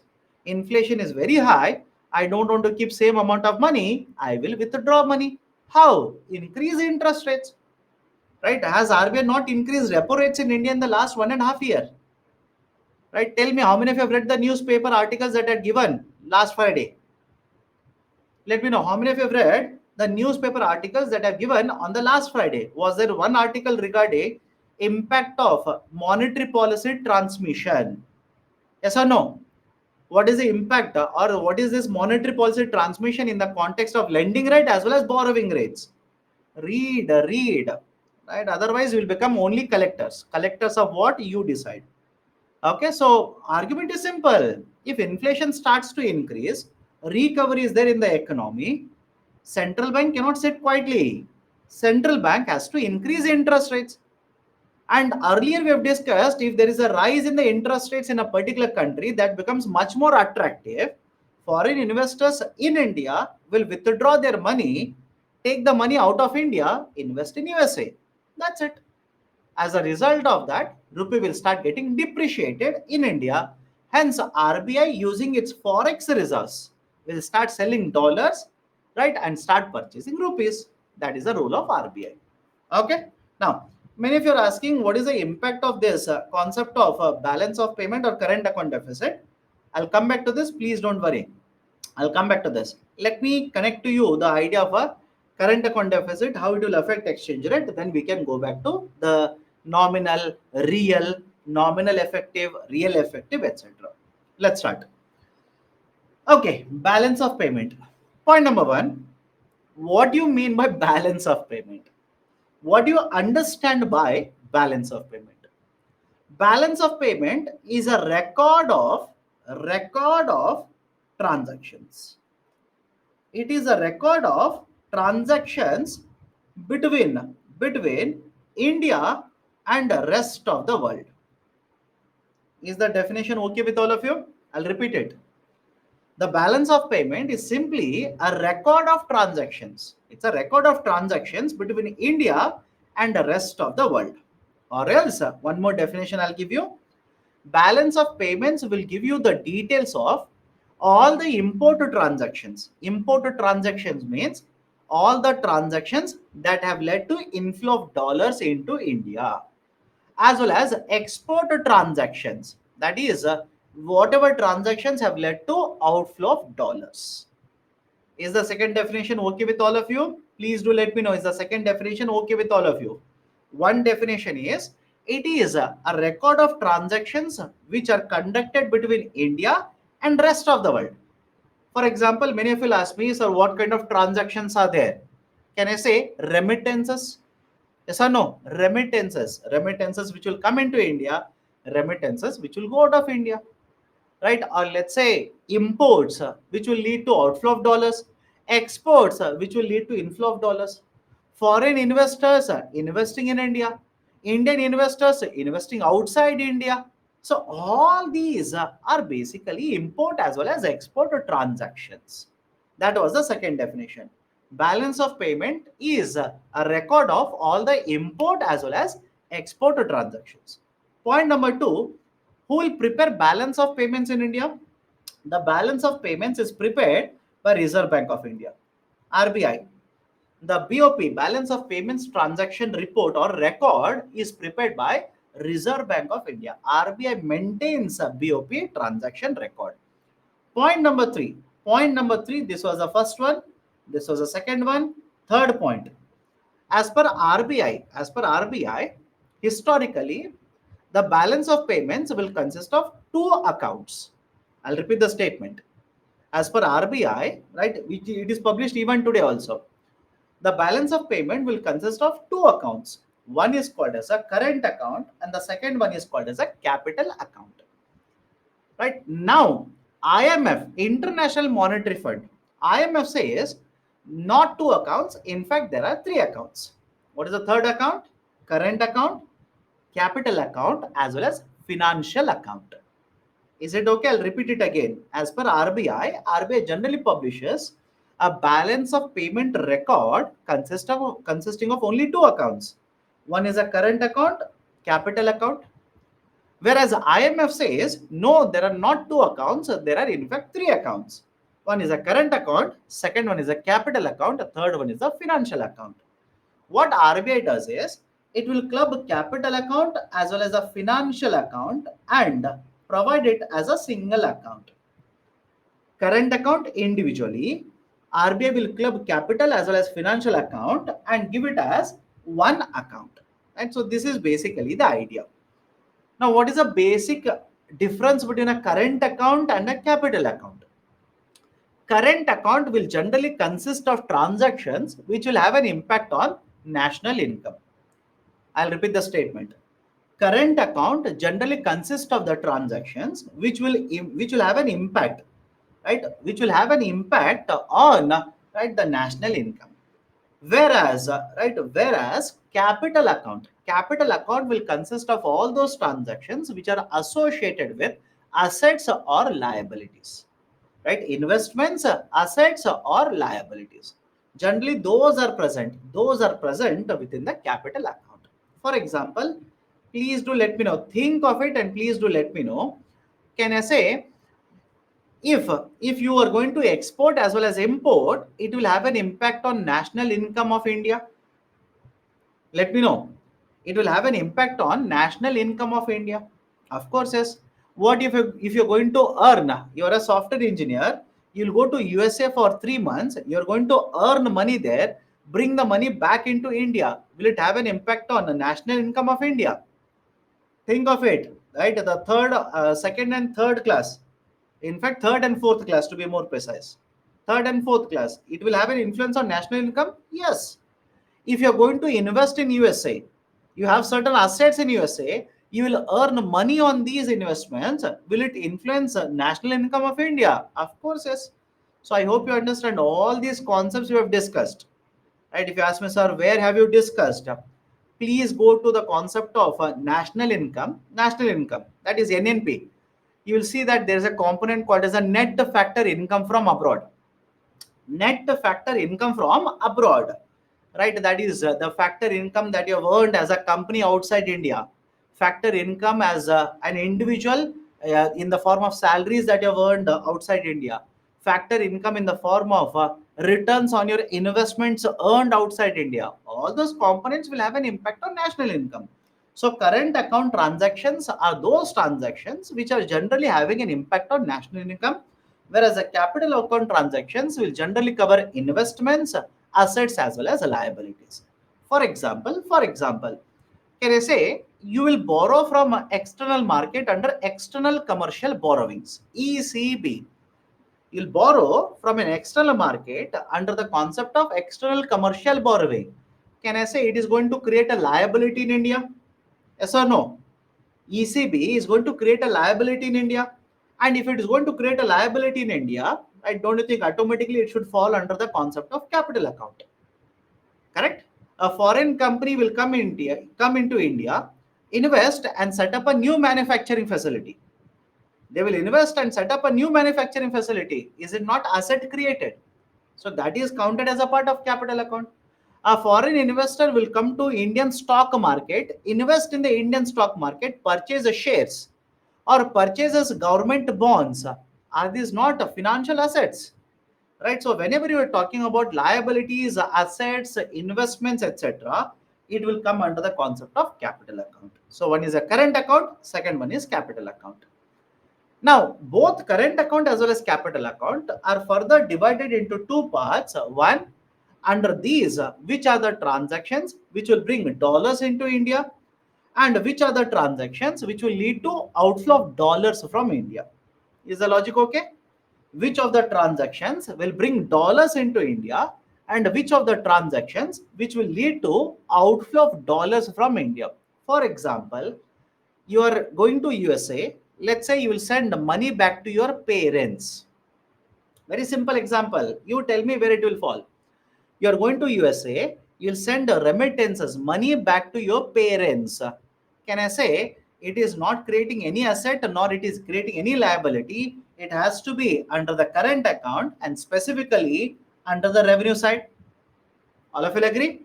It has to be under the current account and under the revenue side. Under the revenue side. On the other side, let's say you will import this bottle. You will import this bottle. So can I say you're importing this bottle? It is an import. You'll have to pay dollars. So it has to be under the current account, that too on the expenditure side. Correct? It has to be on the current account and that too on the expenditure side. All of you are able to understand this? Any problem here? So this is how transactions are basically located either in the current account or capital account and under the revenue as well as expenditure. Under the revenue as well as expenditure. So this is a concept of balance of payment. Now, before I go forward, we'll discuss more. Right, lot of concepts are there within this balance of payment. Before I go forward, if there are any doubts, please do let me know. Otherwise, we can take a break. Any doubts? Questions? We'll solve questions today. Don't worry. Questions are there. We'll solve questions at the end of the session today. We'll solve it. Don't worry. I couldn't understand. What you couldn't understand? Tell me that. If you say I couldn't understand, then I'll have to start from the beginning. Capital account, my dear, assets and liabilities. Do you understand assets and liabilities? Right? You tell me you're a company, you will borrow from an American bank. You will take a loan from American bank. Please tell me, is it a liability or not? Let me know. Is it a liability or not? Right? Does it make sense to you? What is a liability? Liability means you'll have to repay. That is, from India, dollars will go out.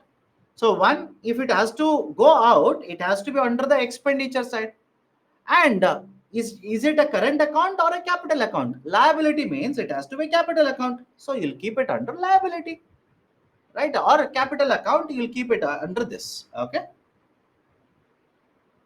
Sir, foreign loans point for revenue as well as expenditure. My dear, foreign loans taken, foreign loans given. You tell me. Foreign loans taken, foreign loans given. Just like you have borrowed from the external market, can you repay those loans? Right? Repay the loans, foreign loans given back. Right? Or foreign companies, can they take loan from Indian market? Yes. Right? Just like you have borrowed from the USA market. So foreign loans given. Okay. Okay, done. So let's take a break now. Let's take a break. We'll restart the discussion at 7 p.m. We'll restart the discussion again at 7 p.m. Please join back at 7. Okay, take a break.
Okay. Good evening, everyone. Welcome back.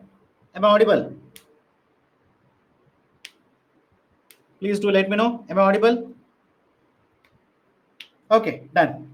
So one is a current account, second one is a capital account. Current account and capital account. Right? RBI prepares the balance of payment. Right? There are two accounts. So one is a current, a second one is a capital and a financial account. And the basic difference is in current account we'll have transactions which are associated with national income, and in capital account are related to assets as well as liabilities. Let's start. Let's start. Now focus only on the current account, and within current account focus on imports and exports. I'll repeat the statement. Focus only on the current account, and within the current account focus only on imports and exports. What is the use of this? Whenever you talk about imports and exports, generally there are two types here. One is the goods. Goods are also referred to as merchandise. Goods is also referred to as merchandise. Instead of goods, they will use the term merchandise.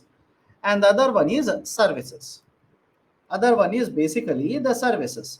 And what is the use of understanding the division of right? Let's say imports and exports into the goods as well as let's say merchandise as well as the services.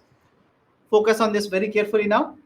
If a value of imports is smaller than the value, again always talk about value. Talk about value. So value of imports is smaller than value of exports. This is called as a trade surplus. Vice versa, it is called as a trade deficit. Otherwise, this is called as a balance to trade. Instead of, I'll repeat it again. If a value of imports is smaller than the value of exports, this is called as a trade surplus. Otherwise, this is called as a trade deficit.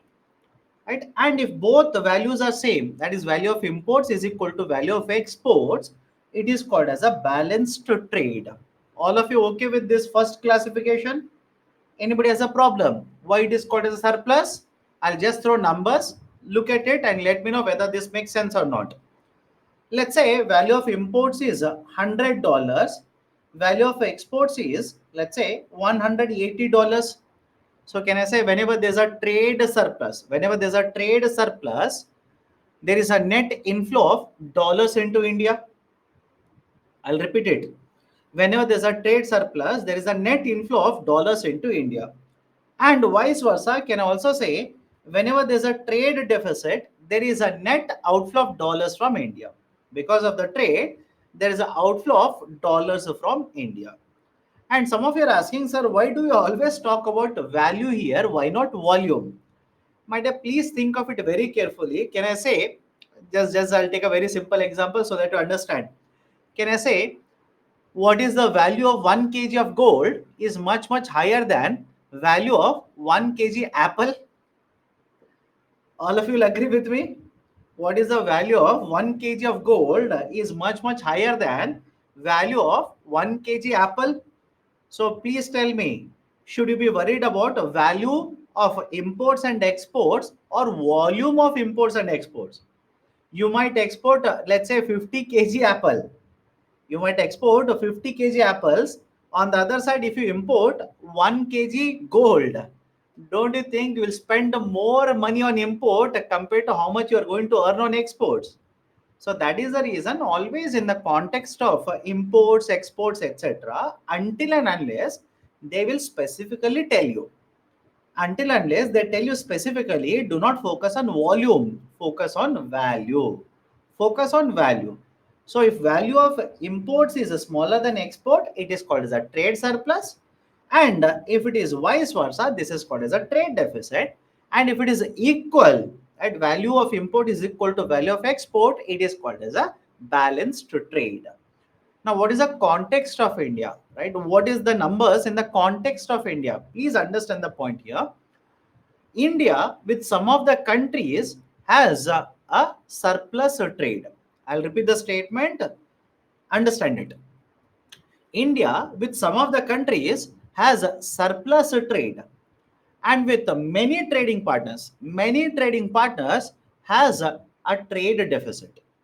But overall, India has a trade deficit. Is the logic okay? Can I go to the next point here? I'll repeat the statement again. India with some of the countries, if you ask me, sir, any example of a surplus trade that we have with the country? USA, United States of America. Now, please tell me, does it make sense why government of India is trying to have a free trade agreement with USA? Let me know why government of India is holding negotiations to have trade agreement with the USA. Does it make sense or not? Right? Because it is point number one is USA is one of the biggest economy. USA is one of the, in fact, the biggest economy. And if I have an agreement with one of the biggest economies, I will be able to export more and more easily to that country. Our exports will increase. So we already have a trade surplus with USA. In fact, our trade surplus might further increase. And on the other side, I said with many other trading partners, we have a trade deficit. Any example? India and China. India and China, right? India and China, India exports as well as imports. But the value of imports that we do from China is billions of dollars higher than value of exports that we do to China. $60 billion more, $80 billion more, $90 billion more, right? So India's exports from China are very high, very high. Hence, we have a trade deficit with China. But overall, right? India has a trade deficit. India has a trade deficit. Let me prove it to you. In fact, do not buy hard the numbers. Please don't buy hard the numbers. UPSC will not ask you the numbers. Point number one: look at merchandise trade. Look at merchandise trade. Can I say India's right merchandise trade is basically a deficit? It's a trade deficit in the context of merchandise trade. Minus 89 means minus these $89 billion are going out of India. Minus 75 means $97 billion are going out of India. So can I say in the context of merchandise, India has a trade deficit. India generally has a trade deficit. Whereas in the context of services, please look at the context of services. The value of export is greater than the value of imports. Can I say India has a trade surplus trade in the context of services? And overall, right, what is the situation for India as a trade? Overall, what is the situation? India generally has a trade deficit. India generally has a deficit in the context of trade. Any problem? Any problem? Do not use calculators here. Do not calculate any number. Logic is more important. Concept is more important than remembering numbers. Because from one quarter to another quarter, the numbers will keep on changing. You don't have to buy hard numbers. The concept is that in case of services, we export more compared to import. Whereas in case of merchandise, we import more compared to export. So there is a deficit in merchandise and a surplus in the services, but the overall there is a deficit. All of you okay with this? Can I go forward? Now, question number one, please do let me know. If I say India's trade deficit further widens, will it influence India's exchange rate? Let me know. I'll repeat the question again. If I say India's trade deficit is further widening means increasing. Will it influence India's exchange rate? Yes or no? Of course, yes. More dollars will start flowing out of India. It will have a depreciative impact on Indian rupee. Point number one. Point number two, this is important. Many of you looking at the trade deficit will come to a conclusion it is always bad.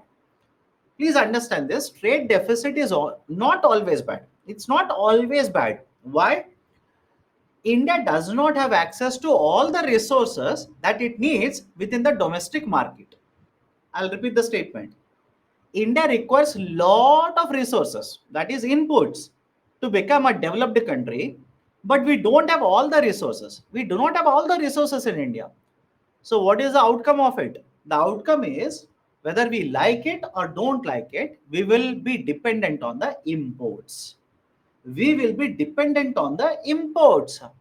Now within imports also, please understand, this is very important now. Government of India is targeting all of it. Imports also can be further divided imports can also be further divided into essential imports as well as non-essential imports. Can be further divided into essential imports as well as non-essential imports. Now, many of you ask me, sir, what do you mean by essential import? Essential imports are those for which we do not have sufficient production capacity in India. We do not have sufficient production capacity. We do not have sufficient production capacity in India. Can I give you one example? What about crude oil? Let me know. What about crude oil? What about lithium? Have you heard of lithium? Electric vehicle, lithium, etc. etc. So, crude oil, minerals, activated pharmaceutical ingredients, can I say all of them are essential imports? Correct? Essential imports. On the other side, what do you mean by non essential? Those products which we have sufficient production capacity, those which we have sufficient production capacity in India. That production capacity in India, it is sufficient to meet the demand in India. We'll call those as a non-essential import. Can I give you an example in the current affairs? What about plastic toys? What about plastic toys? Please tell me. Is Government of India promoting more and more production in the domestic market for toys? Those who are reading current affairs. Those who are reading current affairs. Right, until couple of years ago, India was dependent on the imports of toys. But Government of India said, no, we will not allow the toys to come freely into India. No. Why? We have sufficient production capacity. Let's ramp up. Let's promote domestic production. And because of the policy of Government of India today, in the last year, for the first time ever, India has become a net exporter of toys.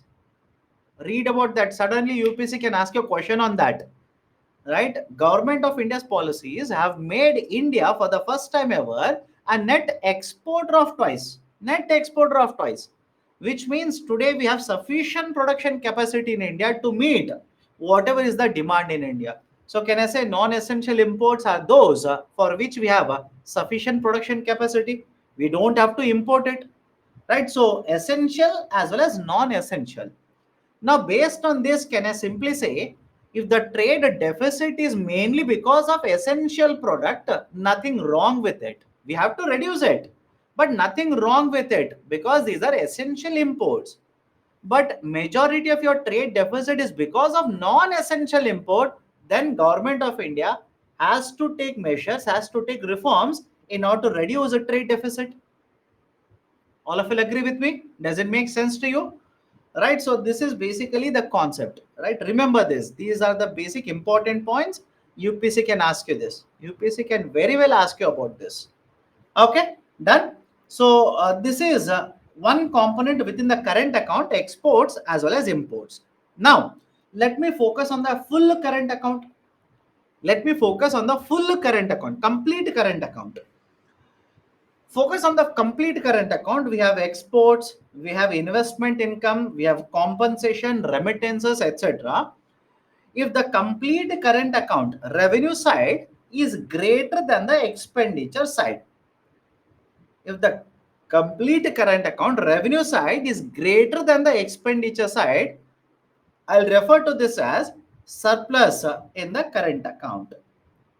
I'll refer to this as a surplus, current account surplus. Revenue side is greater, my dear. Revenue side. Revenue side is greater means what? Dollars coming in are more compared to dollars going out. So I'll call this as a current account surplus. If it is vice versa, that is the expenditure side is greater than the revenue side, I'll call this as a current account deficit. They will use a short form CAD, current account deficit. CAD, current account deficit. If it is equal, that is a revenue is equal to expenditure, we'll call this as a balanced current account. Balanced current account. Now, in the context of India, what generally we experience in the context of India, what is experienced is a current account deficit. What we experience is a current account deficit. Now let me go back to the factors affecting exchange rate. Please tell me, if India's current account deficit widens, increases, will it lead to impact on exchange rate? Does it make sense to you? If the India's current account deficit will widen, will it not have a right basically a depreciating effect on Indian rupee? Because it simply means more dollars are going out of India.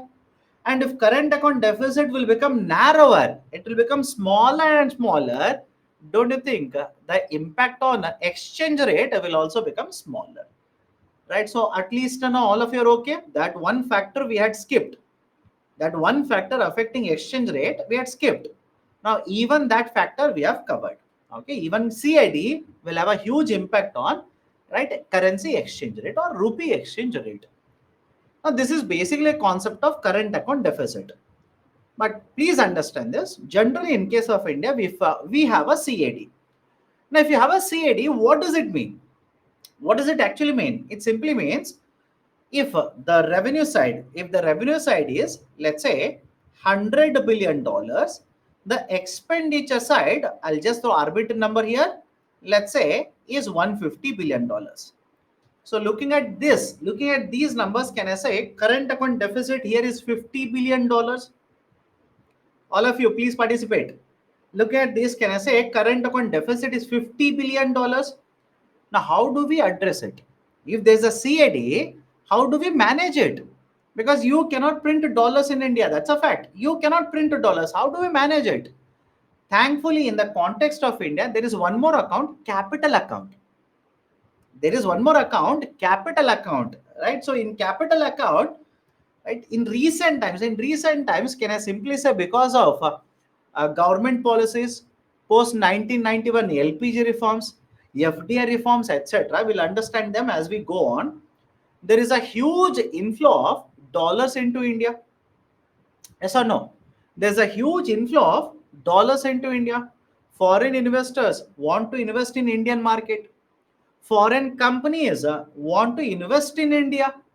We are allowed to borrow heavily from foreign market under external commercial borrowings, etc. So can I say because of all of it, inflow, the revenue side under the capital account is very, very huge. And if the revenue side of the capital account is very large, much higher compared to expenditure side, can I say that is nothing but surplus in the capital account? Surplus in the capital account, which means we receive lot of extra dollars, more dollars under capital account. Now tell me, does it make sense when you say there is a current account deficit, but that current account deficit, the dollars that will flow outside extra under the current account deficit can be managed with the surplus in the capital account? I'll repeat the statement. Any problem, please do let me know. I'll just throw numbers so that you understand what I'm talking about. I'll just throw certain numbers. Let me know whether this makes sense or not. Let's say in the current account, capital account. Okay. The revenue side, expenditure side. Revenue, expenditure. Let's say current account is $100 billion revenue and $150 billion expenditure. And here it is $300 billion, and I'll just throw arbitrary number $100 billion. So can I say here current account deficit is $50 billion, but the surplus in the capital account is $200 billion. Any problem? The surplus in the capital account is 200 billion, which means no doubt under the current account, we need to export extra $50 billion. But because of the capital account, we already have received extra $200 billion into India. So now tell me, will the surplus be sufficient to meet the deficit in the capital account? Correct? Overall, if you talk overall balance of payment, if you basically talk about overall balance of payment, can I calculate it this way? Overall balance of payment, the revenue side will be $400 billion and expenditure side will be $250 billion. So can I say in the balance of payment, now there is a surplus. Now there is a surplus of $150 billion. Correct? Now there is extra $150 billion surplus in India. Now many of you ask me, sir, where will the surplus go? Where will this extra $150 billion go? My dear, these will get added to forex reserves. These will get added to forex reserves. These will be counted as a part of forex reserves. Right? All of you okay with this? Anybody has a problem? Please do let me know. And now imagine, even if the capital account, even in the capital account, if the inflow of dollars will start coming down because of any factor, internal factor, external factor, etc., etc., if even the inflow in the capital account will start coming down, don't you think it will become a problem for overall balance of payments in India? Overall balance of payments, it will become problem. Definitely yes. In fact, in recent times, understand this carefully, the amount of current account deficit has become much bigger compared to surplus in the capital account. Is it okay? I'll repeat it again. The amount of current account deficit in recent times is so high, the surplus in the capital account is not sufficient to meet that particular deficit. So if you ask me, sir, what do you mean by that? What if I say surplus in the capital account? Let's say hypothetically, surplus is $50 billion, but the deficit in the current account is $80 billion. Think of it. What if I say the deficit in the current account is 80 billion and the surplus in the capital account is 50 billion? Don't you think because of this also we will have a deficit of $30 billion? Correct? Even after having a surplus in the capital account, overall in the balance of payment, we will end up having a deficit of $30 billion. This is called as balance of payment deficit. BOP deficit. In recent times, you can check in the newspapers, we have started experiencing BOP deficit. Now, many of you ask me, sir, what does it actually mean? What does it actually mean? It simply means from India to rest of the world, currently we are paying $30 billion extra. But now question is, from where we will get these $30 billion? From where do we get these additional 30 billion? You cannot print it. So from where do you get this additional 30? You will get these from forex reserves. RBI will come to know now, okay, there is a shortage of $30 billion. So RBI will sell these dollars in the market, ensure the dollars are available in the market. And that is the importance of forex reserves. All of you okay with this? That is the importance of forex reserves. And whenever RBI does this, right, this is called as sale of reserves. Right, this practice conducted by RBI is called as official sale of reserves. Official sale of reserves. And some of you are asking, as a result of this, will forex reserves come down? Of course, yes. Forex reserves have to come down. If RBI will spend $30 billion, sell $30 billion, don't you think forex reserves held by RBI will start coming down? Of course, yes. But what if, let me take an extreme example. Right? Let me take an extreme example. What is the extreme example? In this case, deficit is $30 billion. Correct? In this case, a deficit is how much? $30 billion. What if I say RBI has only $10 billion forex reserves? Think of it. I'm saying deficit is $30 billion. RBI will supply these dollars so that the sufficient dollars will be there and we will pay. We will honor our obligations. That is the role of RBI. But what if I say RBI has only $10 billion in the forex reserves? Can I simply say can I simply say we have come at a situation wherein even if I exhaust my forex reserves, my BOP deficit will not be bridged. Yes or no? Can I simply say right now the situation is that even if I exhaust means finish off all my forex reserves, even then the BOP deficit cannot be completed. There will still be a BOP deficit. That is called as a BOP crisis. That situation is referred to as BOP, balance of payment crisis.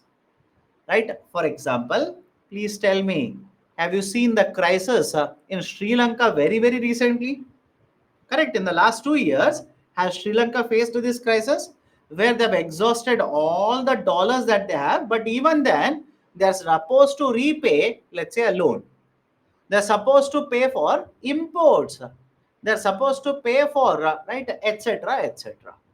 So that is basically called as a BOP crisis. And whenever there's a BOP crisis, we generally approach IMF, International Monetary Fund. Right? There are different ways.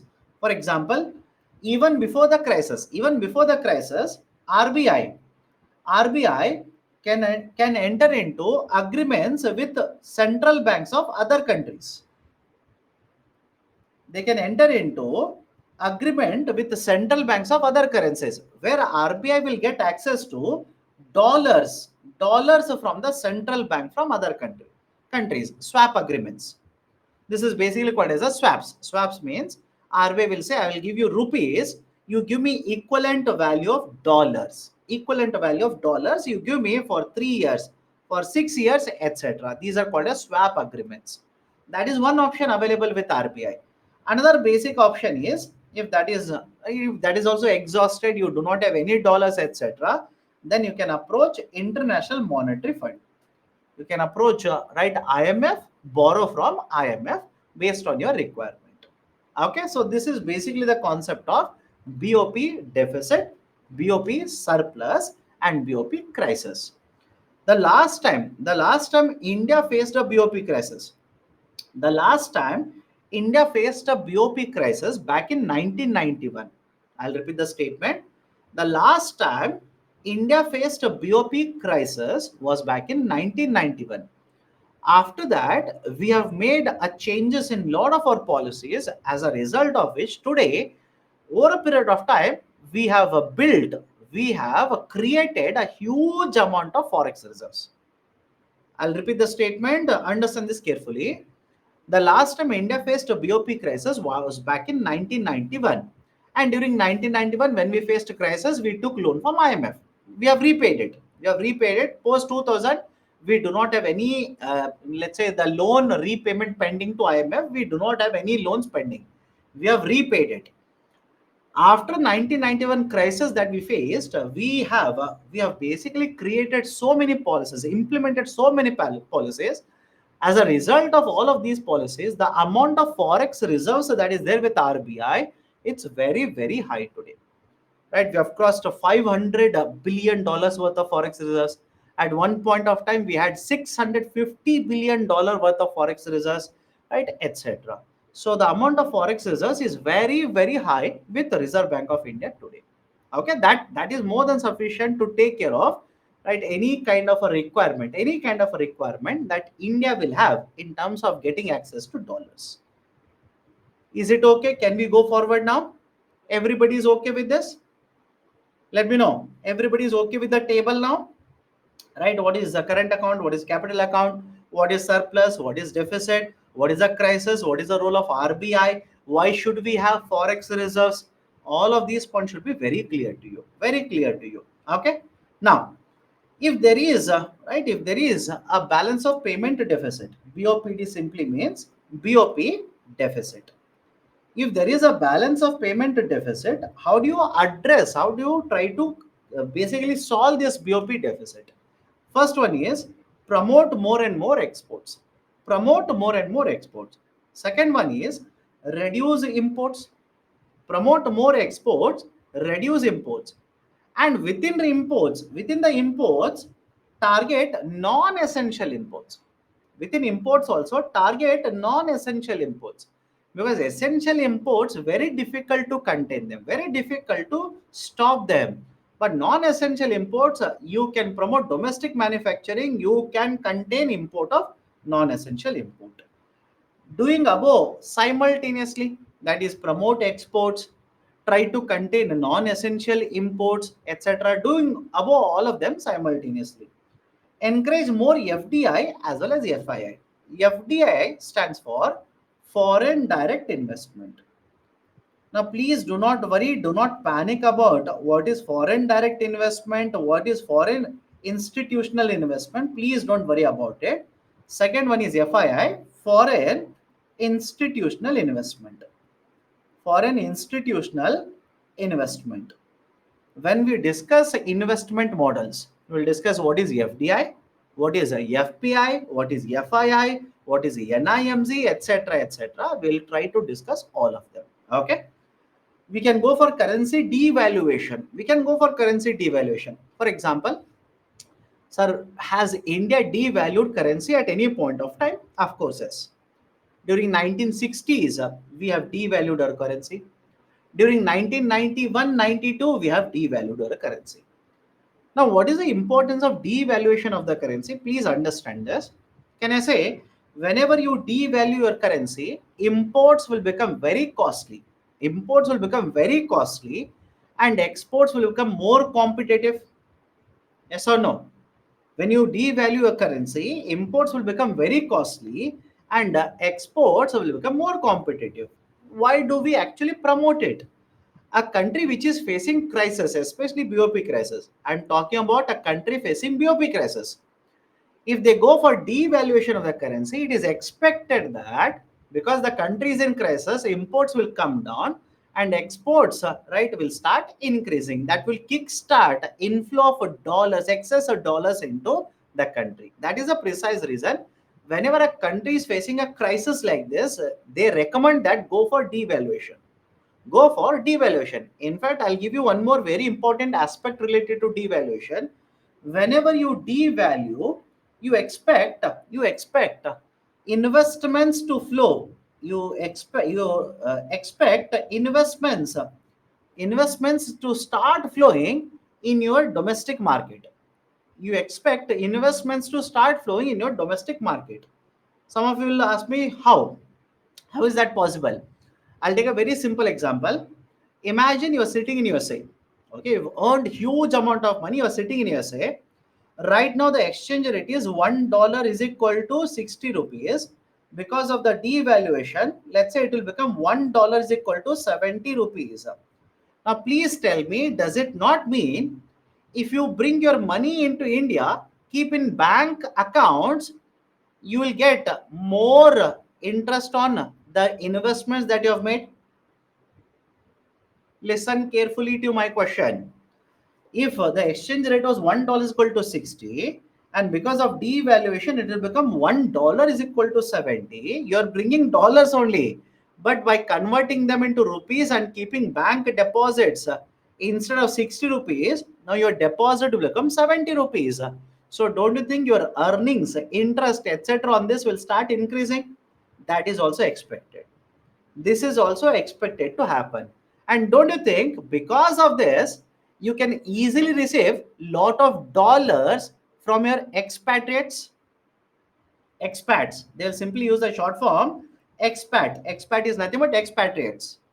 Right? Because of this devaluation, you'll be able to receive lot of dollars. And the beauty of this, right, impact is it is not associated with goods. It is not associated with anything. You are simply going to receive without having to do anything in the context of production.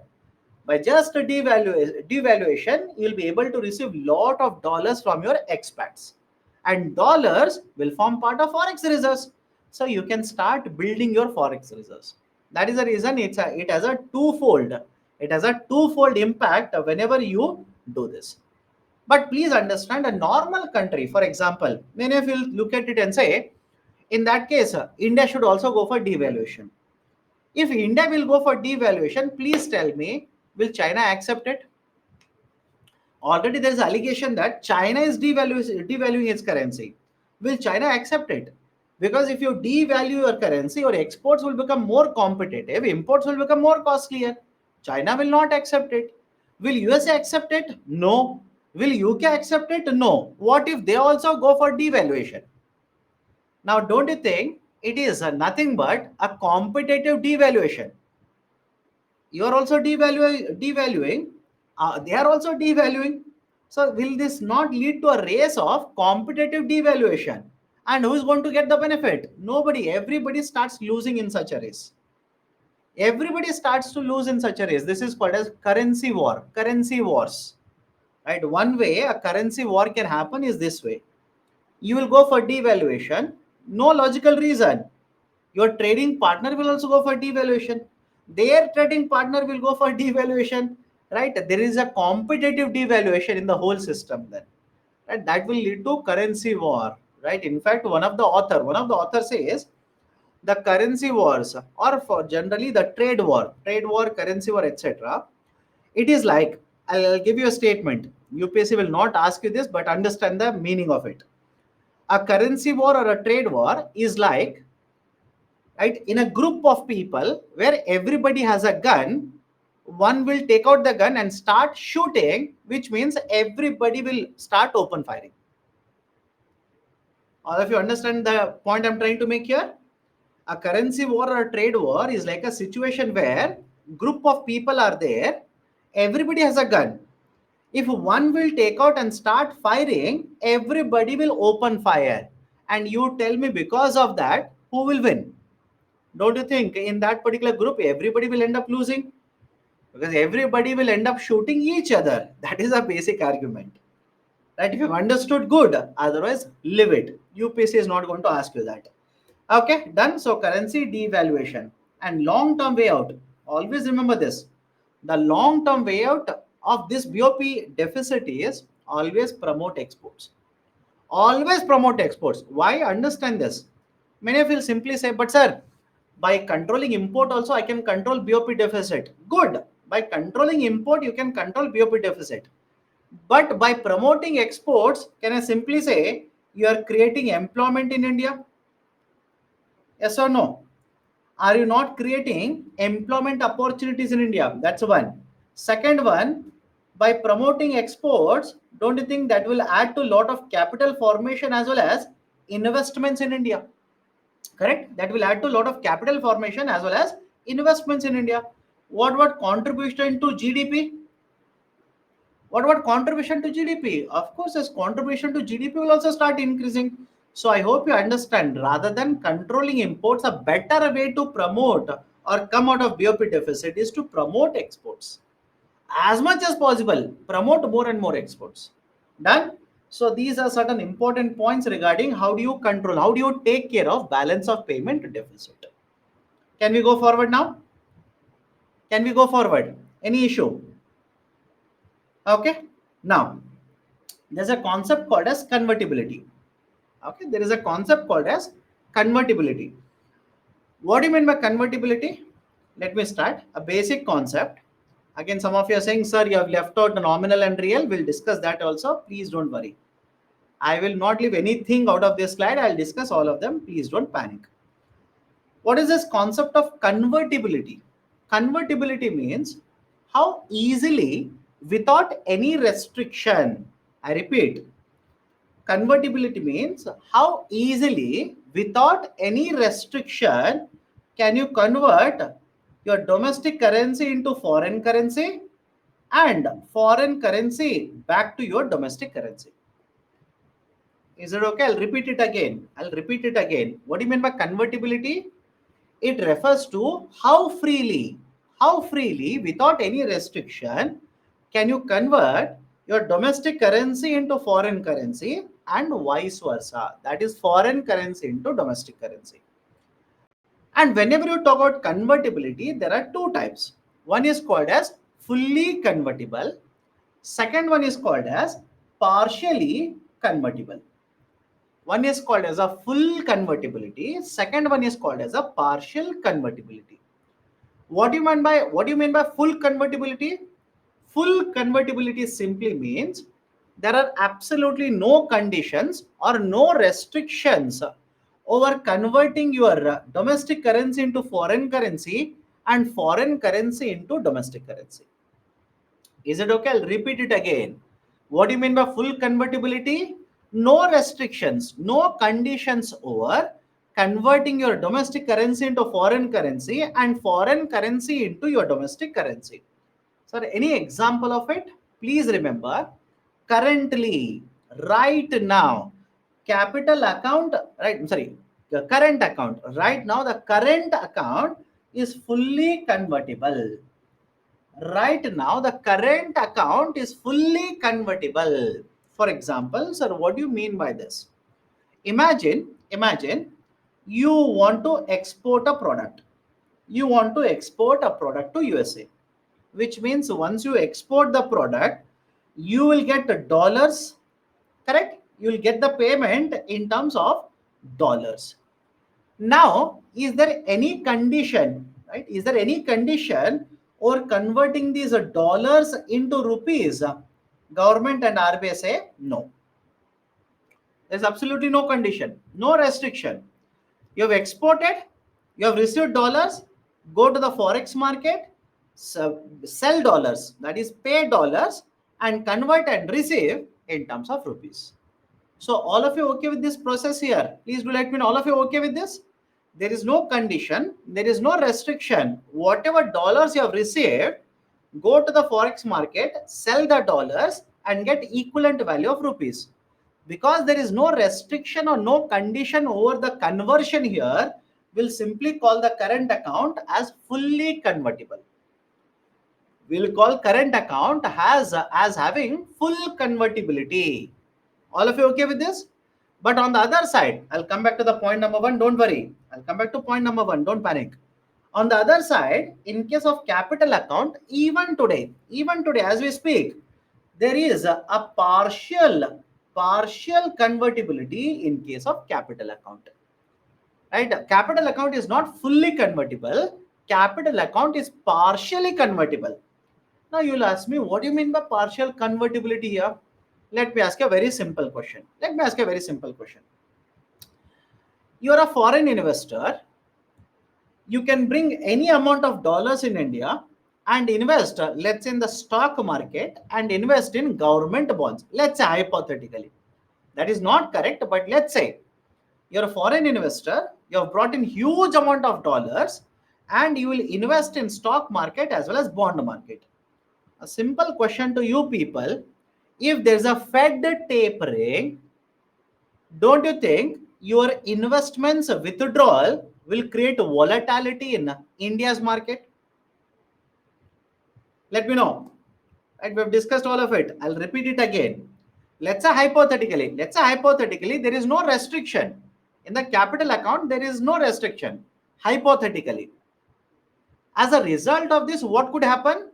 You'll bring lot of money into India and you will invest that particular money in purchasing government bonds, in purchasing shares in India. And if there's a Fed tapering, what will you do? You'll start selling government bonds, you'll start selling, right, the shares, take the rupees and go to the forex market, sell rupees, dump rupees, convert them into dollars and withdraw dollars. But as a result of this, what has happened? Can I say you have created volatility in the stock market? You have created volatility in the bond market.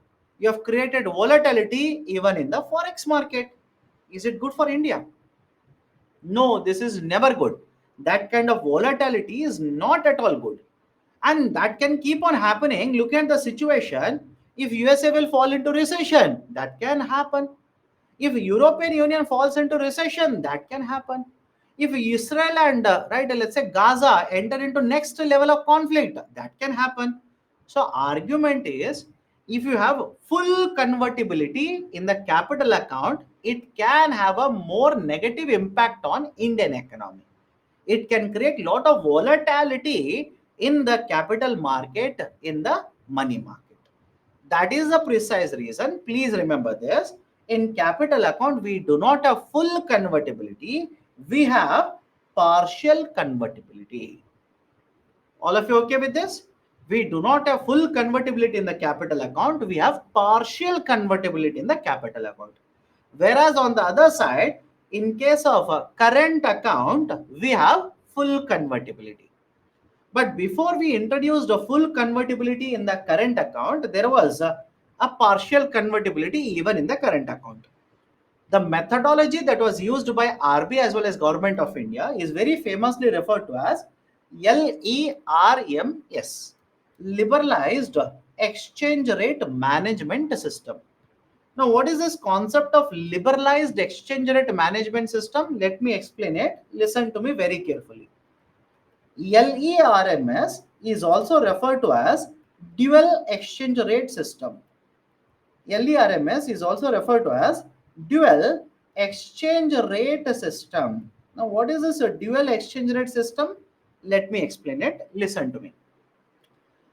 This was introduced right in 1992, somewhere in 92 and 93.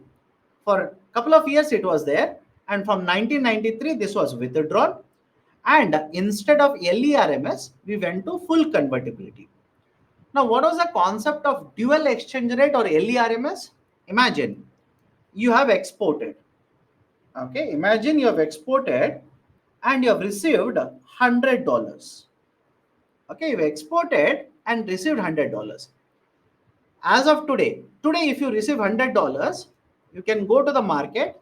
Whatever is the market exchange rate, whatever is the market exchange rate, that is a nominal exchange rate, you will get the equivalent rupees. But under LERMS, liberalized exchange rate management system, what was done by the government? Listen to me very carefully. Government during 1990s, in the beginning, was concerned about forex reserves. Because do you remember I said 1991 we faced a BOP crisis? Yes, it was the last time when we faced a BOP crisis, which means the amount of forex reserves, amount of dollars that were there with India were very precious.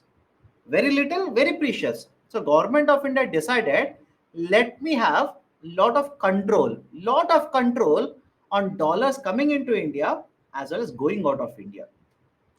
So what they did was, whenever you earned any of these dollars like this, there were two exchange rates. I repeat, there were two exchange rates which you were supposed to use to convert these dollars into rupees and get the rupees. What were the two exchange rates? Out of $100, 60% of the dollars will be converted at a nominal exchange rate. Please tell me, do you remember nominal exchange rate? All of you, please do let me know. Do you remember nominal exchange rate? What is the nominal exchange rate? Whatever is the exchange rate in the market right now, it is called as a nominal exchange rate. Today, first point was this only. Today's first point of discussion is nominal exchange rate. So 60% of the dollars you can convert into nominal exchange rate, and remaining 40% of the dollar, the number was fixed, 60 and 40. Remaining 40% of the dollars you can convert into rupees at notified exchange rate. Notified means decided by government. Notified exchange rate. Notified exchange rate. Now, please tell me, are we not using two exchange rates to convert a foreign currency into domestic currency here? Please look at it and do let me know. Are we not using dual exchange rates, two exchange rates to convert a currency into another currency? Hence, this was referred to as a dual exchange rate system. Right? Hence, this was referred to as dual exchange rate system. So initially this was introduced, but later 1993 we removed this dual exchange rate and we basically said current account will be fully convertible. Current account, we have right now post 1993 we have said current account is fully convertible. Fully convertible means no restriction whatsoever, no restrictions. You can bring dollars and whatever is a market exchange rate, convert them into equivalent rupee, right? Or you want to convert rupees into dollars, whatever is the current exchange rate, accordingly you can convert them into dollars. Done. So that is a precise reason. In case of current account, initially it was right, basically partially convertible with a dual exchange rate. Now we have shifted to complete full convertibility in the current account. But on the other side, capital account, even today we are concerned about volatility that a full capital account can create in the economy. That is the precise reason we have not shifted right, to full convertibility in the capital. Even today, it is partially convertible. In fact, right, in fact, please remember there is one committee, SS Tarapore committee. Remember this. Government of India set up a committee, SS Tarapore committee. The SS Tarapore committee has recommended that India should adopt full capital account convertibility. Full capital account convertibility. The SS Tarapore committee has recommended that India should adopt full capital account convertibility. And we should have full capital account convertibility. Done? Okay. So these are certain important points regarding the concept of convertibility. BOP, current account, capital account, how do you address it, right, etc. etc. Now, before I go forward, look at this slide and please tell me, all of you will agree, Government of India is trying to undertake various policies under these headlines only, except the currency devaluation. You cannot say government is going for currency devaluation. But do let me know. All of you can fit certain examples under each of the points. Can I give you examples? Right? Think of it. What about Make in India? What Make in India? Production linked incentives, Startup India, controlling right PC imports into India. Again, not licensing. It's not licensing now. Just looking a watch on right. It is a import regulation. It's just import management system. It's not a licensing system. It's a import management system now. So government of India is promoting exports. Government is basically controlling import of non-essential imports into India. Government is promoting right the right promoting more and more inflow of FDI as well as FII, etc., etc. So I hope you understand. Government is taking lot of reforms under each of these heads. Under each of these measures, Government of India is taking lot of measures. Okay, done. So this is what I wanted to discuss today. Let's solve questions. If the time permits, we can come back to after the discussion. Again, descriptive questions are there. We'll solve it. Don't worry. Let's solve questions first.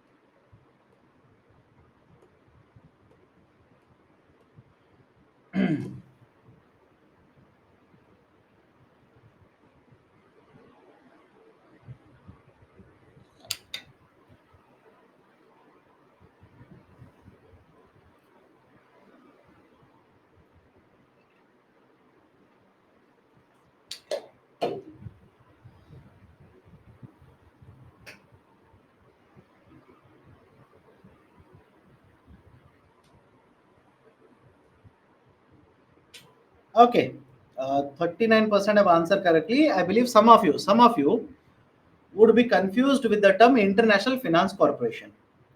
Okay, IFC, International Finance Corporation, is part of World Bank. Statement is correct. World Bank, please understand there are multiple components in the World Bank. Okay, one of the component in the World Bank is IFC, and I'm pretty sure under international relations, IR, the discussion has been done. If IR is not over, please don't worry, World Bank will be covered there. Okay, so International Finance Corporation, which offers these bonds, is an arm of the World Bank. Statement one is correct. Okay, second, they are the rupee denominated. They are the rupee denominated bonds and are a source of a debt financing for public and private sector. That is in simple terms.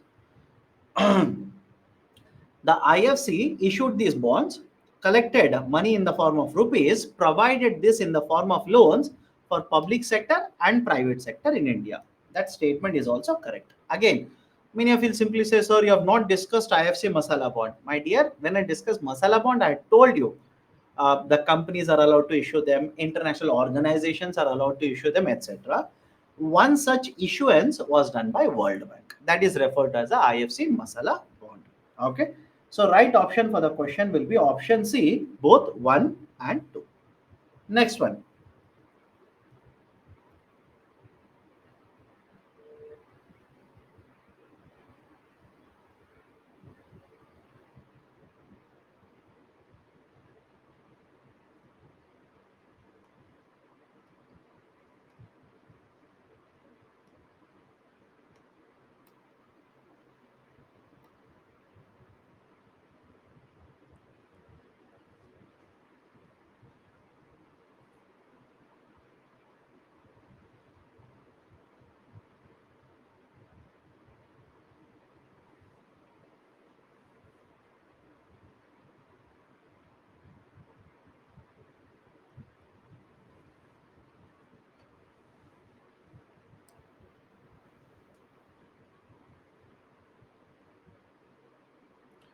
Okay, 57% have answered correctly. Right option is option C. Let's start. With reference to Indian economy, consider the following statements. Commercial paper is a short-term unsecured promissory note. Correct or not? Commercial paper. Companies will issue commercial papers. These are unsecured. And what do you mean by promissory note? Promissory note simply means one party will promise a repayment to another party. That is the concept of promissory note. So all of you are okay with this? First statement is correct. Commercial paper statement is correct. Second, certificate of deposit is a long-term instrument. Please tell me, is certificate deposit part of money market or capital market? All of you remember this, right?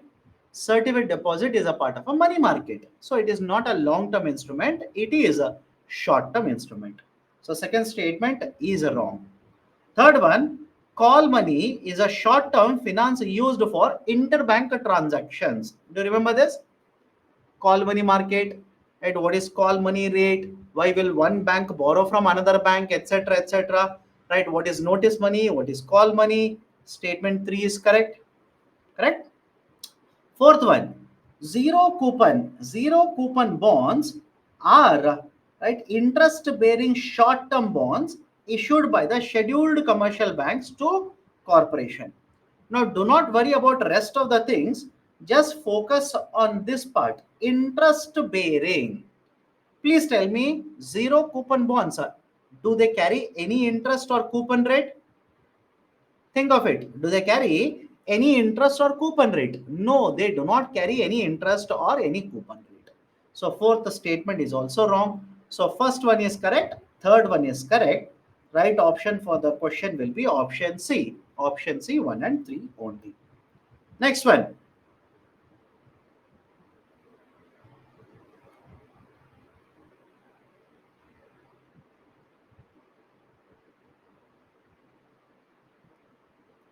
I'll help you out here. Many of you simply say you have not discussed the third point. I will help you out. Solve first and second. Interest received as well as capital gains on IIBs are not taxable. This is wrong. Right? In case of IIBs, no tax exemption is given. Absolutely no tax exemption. It is taxable. Okay, solve first and second. Array.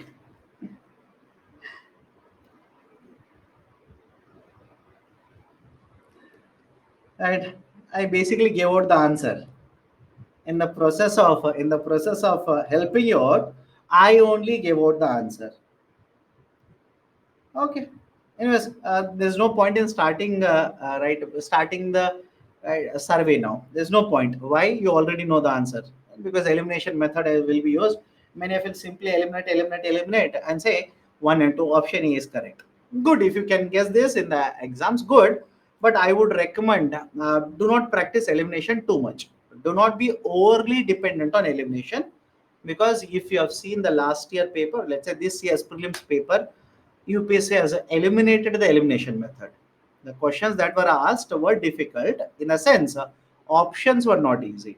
So that's the reason I generally, when I'm talking to you or solving the questions in the classroom, I don't follow elimination. But because I solved the third statement, right, I'm pretty sure most of you would have solved, right, using elimination method now. But let me solve it. Let me solve it. With reference to Indian economy, what are the advantages of inflation indexed bonds? What are the advantages of inflation indexed bonds? Government can reduce the coupon rate on its borrowing by way of IIBs. Statement is correct. Anybody who will issue inflation indexed bonds, definitely yes, because they are providing you more security. This was the point that we discussed. Because they are providing you more security, automatically coupon rate would be lesser. So it will help you in reducing the interest rate. Statement 1 is correct. IIBs provide protection to the investors from uncertainty regarding inflation. If inflation is 10%, 12%, automatically your returns will also be indexed or connected to inflation. So it will provide you protection. So second statement is also correct. So third one anyways is wrong. Right option for this question will be option A, 1 and 2 only. Okay. Huh.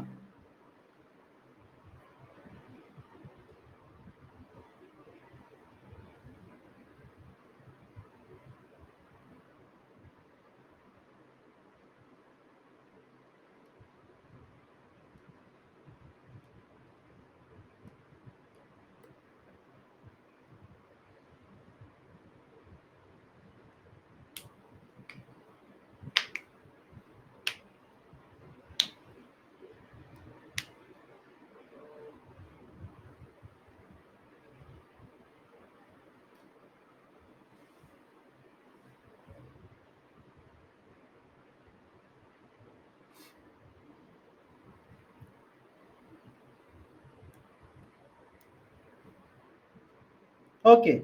Even here, people have made a mistake. 54% have answered correctly. Why, my dear? It should be higher, right?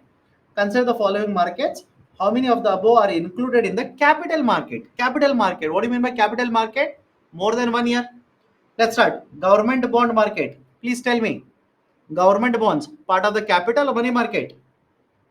Let me know. Part of capital or money market? Bond essentially means more than 1 year. Some of you are saying money market. My dear, capital market. Where have I written government bonds are part of money market? Please do let me know. In fact, if you have revised, if you have seen the lecture, I told you this answer. In fact, in the discussion, I asked you this question. Treasury bills, where do you they will fall? Where do you think they will fall? Right? Dated securities, where do you think they will fall? This was a specific question I asked you. That's a government bond market is capital market. Okay. Call money market. Call money market by virtue is a short-term borrowing. Right. So basically wrong. It is money market. Okay. In fact, in the name itself, they have written money market. Treasury bill market. Treasury bills will have maturity period of up to 1 year, 91 days, 182 days, 364 days. No, this is also money market. Stock market. In fact, in the discussion in the chart that I've given, stock market or equity market is on the capital market. So fourth one is also correct. 1 and 4 are correct. Right option will be option B. Only two are correct. Two of you are saying this question was asked in the previous year. My dear, questions that I've given in the PPT are from previous year only. Right? All the questions that I'm discussing are from previous year only. Okay. Now, descriptive questions. Financial market descriptive question has not come. In the fiscal policy, descriptive questions were left out. Let's discuss. Question. The public expenditure management is a challenge to the government of India in the context of budget making during the post liberalization period. Clarified. I'll repeat the question here. The public expenditure management is a challenge to the government of India in the context of budget making during the post liberalization period. Clarified. Now, before I go forward, have you people read today's Hindu newspaper where they're talking about tax evasion by billionaires? Let me know. Have you people read about the article which appeared in today's Hindu, by the way, today's Hindu newspaper, where they're discussing tax evasion by billionaires? Right? There are 3,000 plus billionaires, around 3,000 billionaires in the global market, etc. And they are basically evading lot of taxes. Do you remember the term tax evasion that we have discussed? Do you understand the term tax evasion that we have discussed? Yes. Right. So the argument is we should impose 2% tax on all of these billionaires, as a result of which we'll be able to collect huge amount of tax revenues. That was one part of the article. If you have read the article completely, in the second part, especially in the last two columns, have they discussed the concept of global minimum corporate taxes? Let me know. In the last two right columns, in the last two columns, that is basically vertical columns like this, have you come across global minimum corporate tax, where they're saying even GMCT is becoming a useless tool now, because the companies are using green credits, right, which they have got in multiple countries. They're using green credits, and using green credits, the effective corporate tax rates is much lower than 15%, etc., etc. Please read that article. Read that article. Technical, yes, right? The middle part of the article is very technical. It has reduced by threefold, right? Bilateral bank related, right, exchange of information, etc., etc. That's technical, but the first two columns and the last two columns are very specifically what we have discussed. Very basic information is there. Read that, it's important.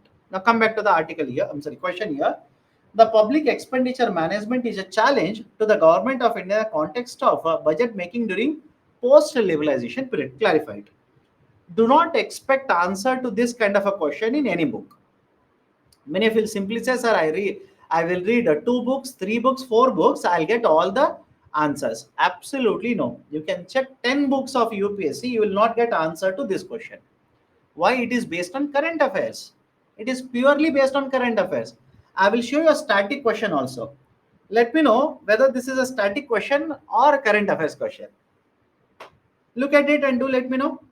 Distinguish between capital budget and revenue budget. Explain the components of both of these budgets. Completely static. Completely static. Right? This was asked last year. In the last year UPSC paper, mains paper, this was asked. GS paper 3. So I hope you understand. Some questions are very static. Generally, one question will be very static.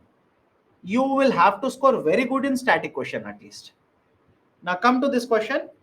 What is this concept of post-liberalization period? India implemented set of reforms back in 1991, which is very famously referred to as LPG reforms. Is it okay? I'll repeat the statement.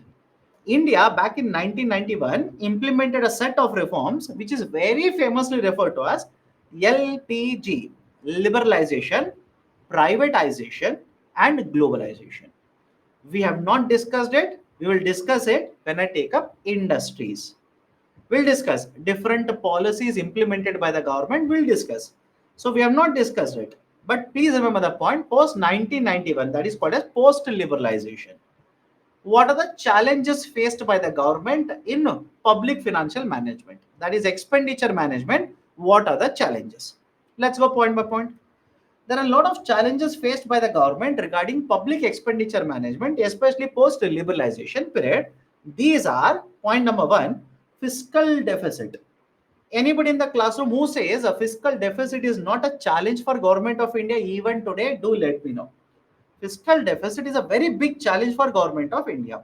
In fact, last week, have you come across an article where finance minister stated we want to reduce fiscal deficit as well as the public debt of government of India?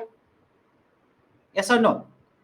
Right? We want to reduce the fiscal deficit as well as public debt of government of India. And if you have read the article correctly, the data, how much is the public debt of government of India? I told in the classroom, you can check the video. I told it is somewhere around 80 to 90%. It's somewhere around 80 to 90%. In fact, the finance minister's article also is quoted somewhere around 89%. So again, that's the reason I keep on telling you, read, update. So fiscal deficit is a problem. Second one is called as a crowding out effect. Now many of you will ask me, what do you mean by crowding out? Let me explain. Let me explain the concept of crowding out effect. What is this crowding out effect? Let's go point by point. Can I say generally in the market means generally, okay? In the market, government is also borrower and corporate sector is also borrower. Yes, government is also a borrower as well as a corporate sector is also a borrower. Now, point number one. Point number two. If government of India will increase its fiscal deficit, it simply means borrowings of government will increase. Correct? If government of India will increase its fiscal deficit, it also means borrowings of government will increase. Now, simple question to all of you. If government borrowings will start increasing like this, what do you think will happen to interest rates in the market? Let me know. What do you think will happen to interest rates in the market? Don't you think interest rate in the market should start increasing? Does it make sense or not?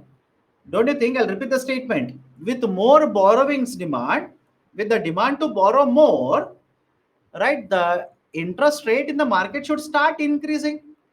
Now, please tell me, if you're a company,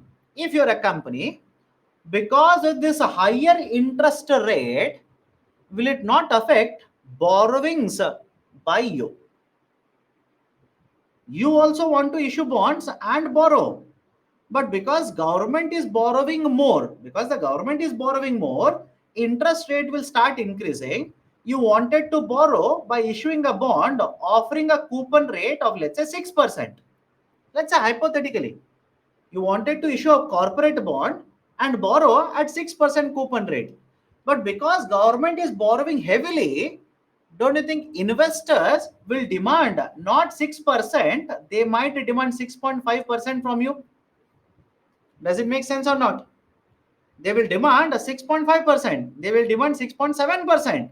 They will demand 6.8%. Why? Government is borrowing, government has or higher borrowings has led to higher interest rates.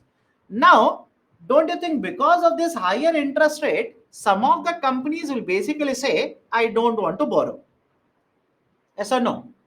Some of the companies will basically say, I cannot offer this particular coupon rate, I cannot afford this interest rate, I will not borrow this year. Right? This is called as crowding out. Correct or not? This is referred to as crowding out. Right? The crowd means borrowers. The borrowers are becoming lesser in the market because of higher borrowings of government of India. This is called as a crowding out.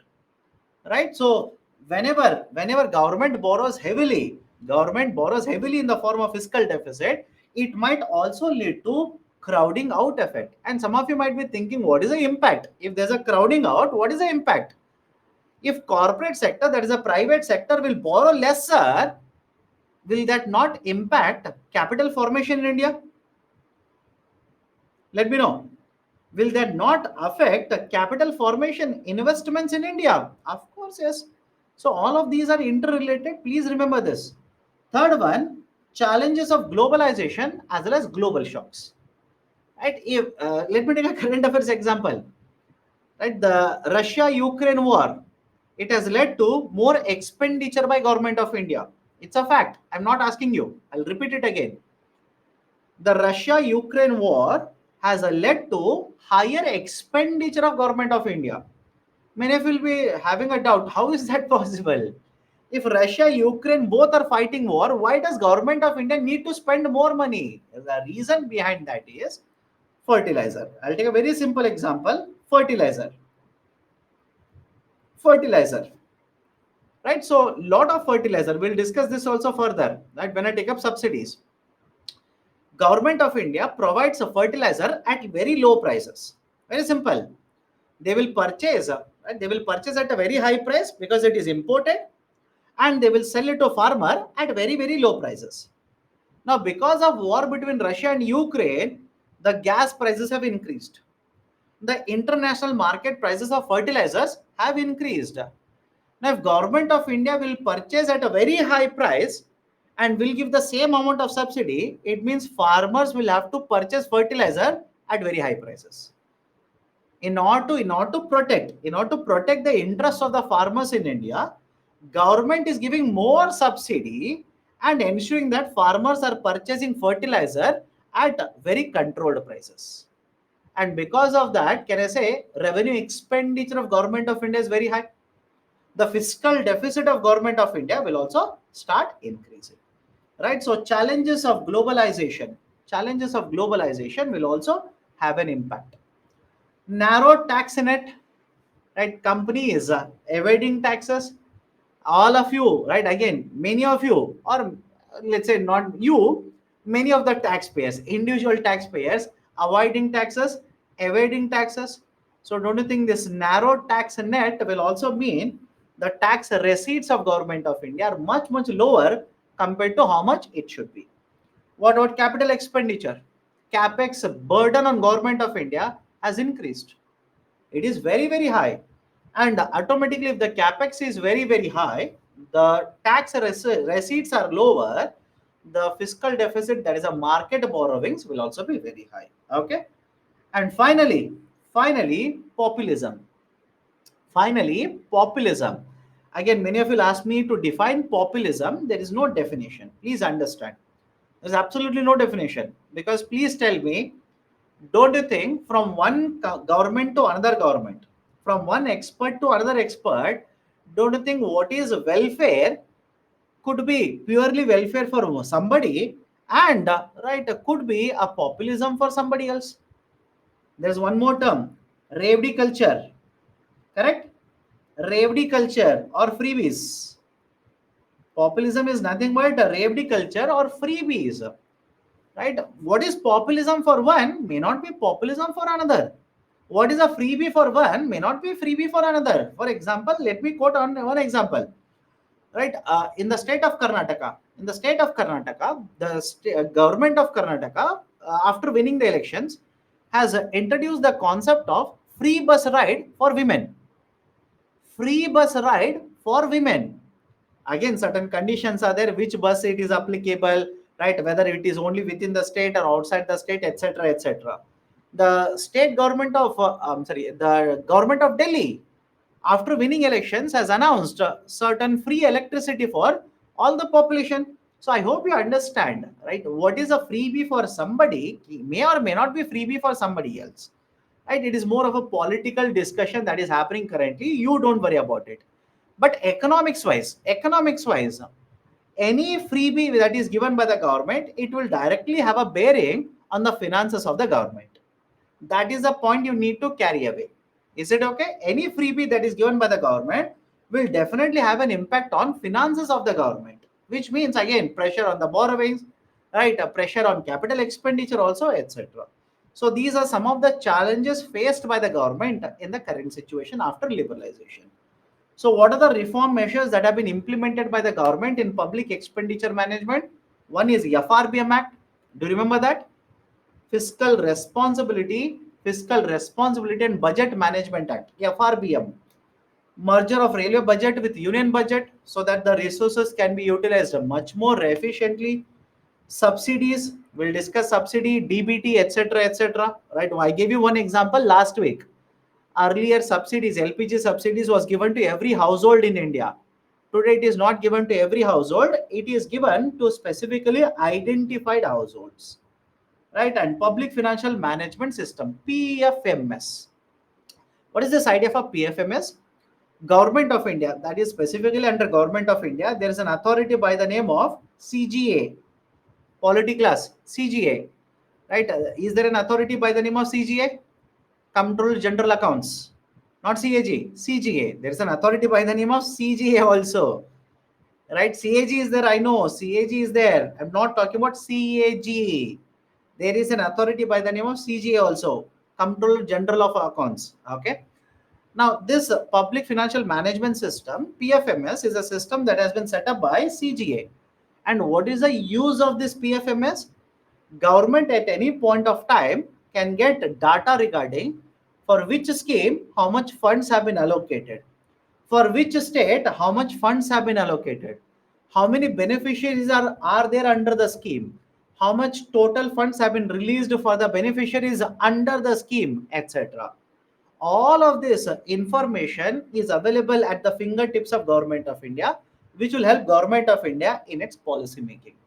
That is the importance of Public Financial Management System, PFMS. Done? Right? Again, this question is very much straightforward. Distinguish between capital budget, revenue budget. Explain the components of both of these budgets.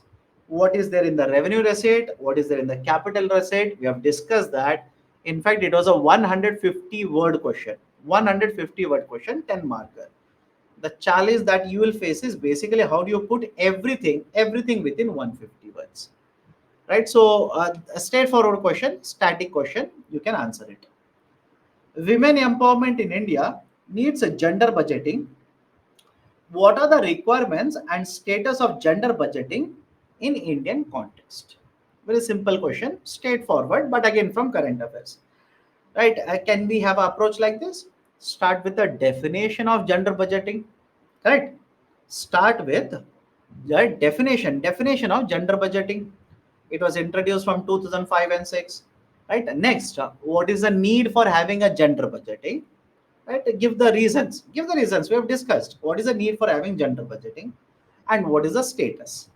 Right. Most of the funds are under the Part A, right, or Part B, and very few of the ministries, right, have let's say we need to ensure that whatever funds are allocated, utilization rates will start increasing.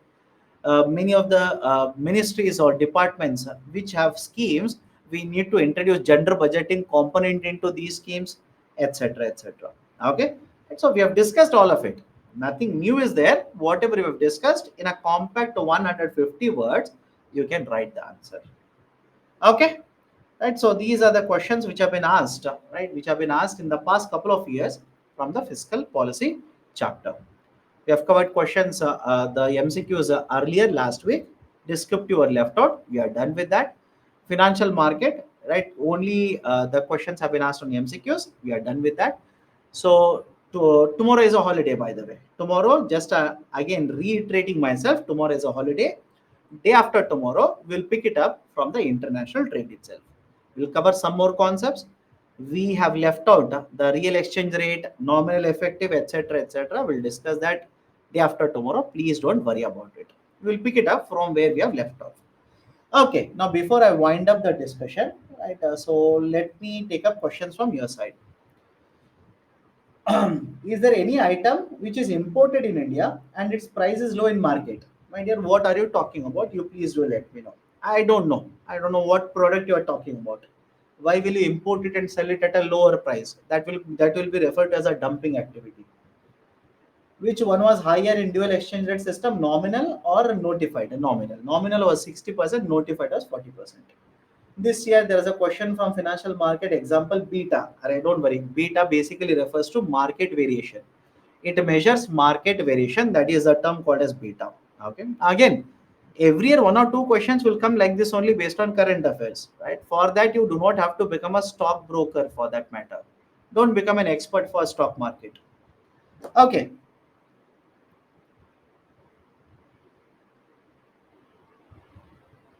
What is full convertible in capital account? I'll repeat it again. In capital account, right now we have partial convertibility.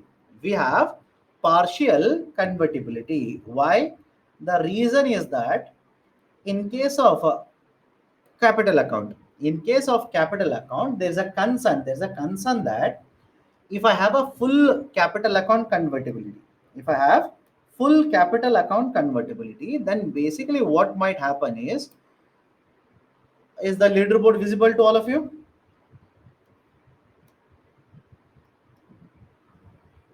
No, it is not visible. Let me check. Show leaderboard. Okay, now it is visible. Right. So in case of capital account convertibility, the concern is that if I allow for full capital account convertibility, account convertibility, then in certain situations there could be a sudden outflow from India, right? And that will create a lot of volatility, not only in the market, it will also create volatility in the forex market. That is the reason we do not have full capital account convertibility, we have partial capital account convertibility. Okay.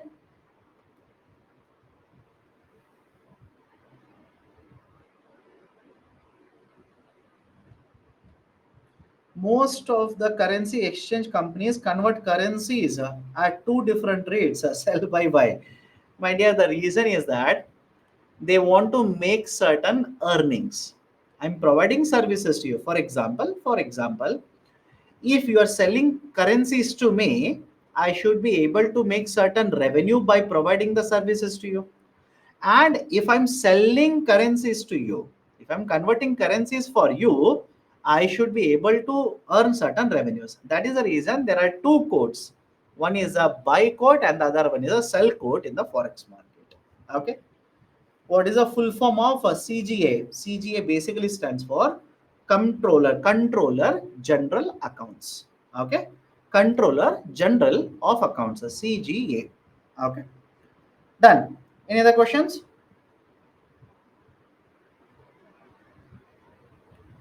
Okay, let me stop the discussion here. See you again on Wednesday. See everyone again on Wednesday. We'll continue the discussion from the international trade then. Okay, we'll continue the discussion from the chapter of international trade.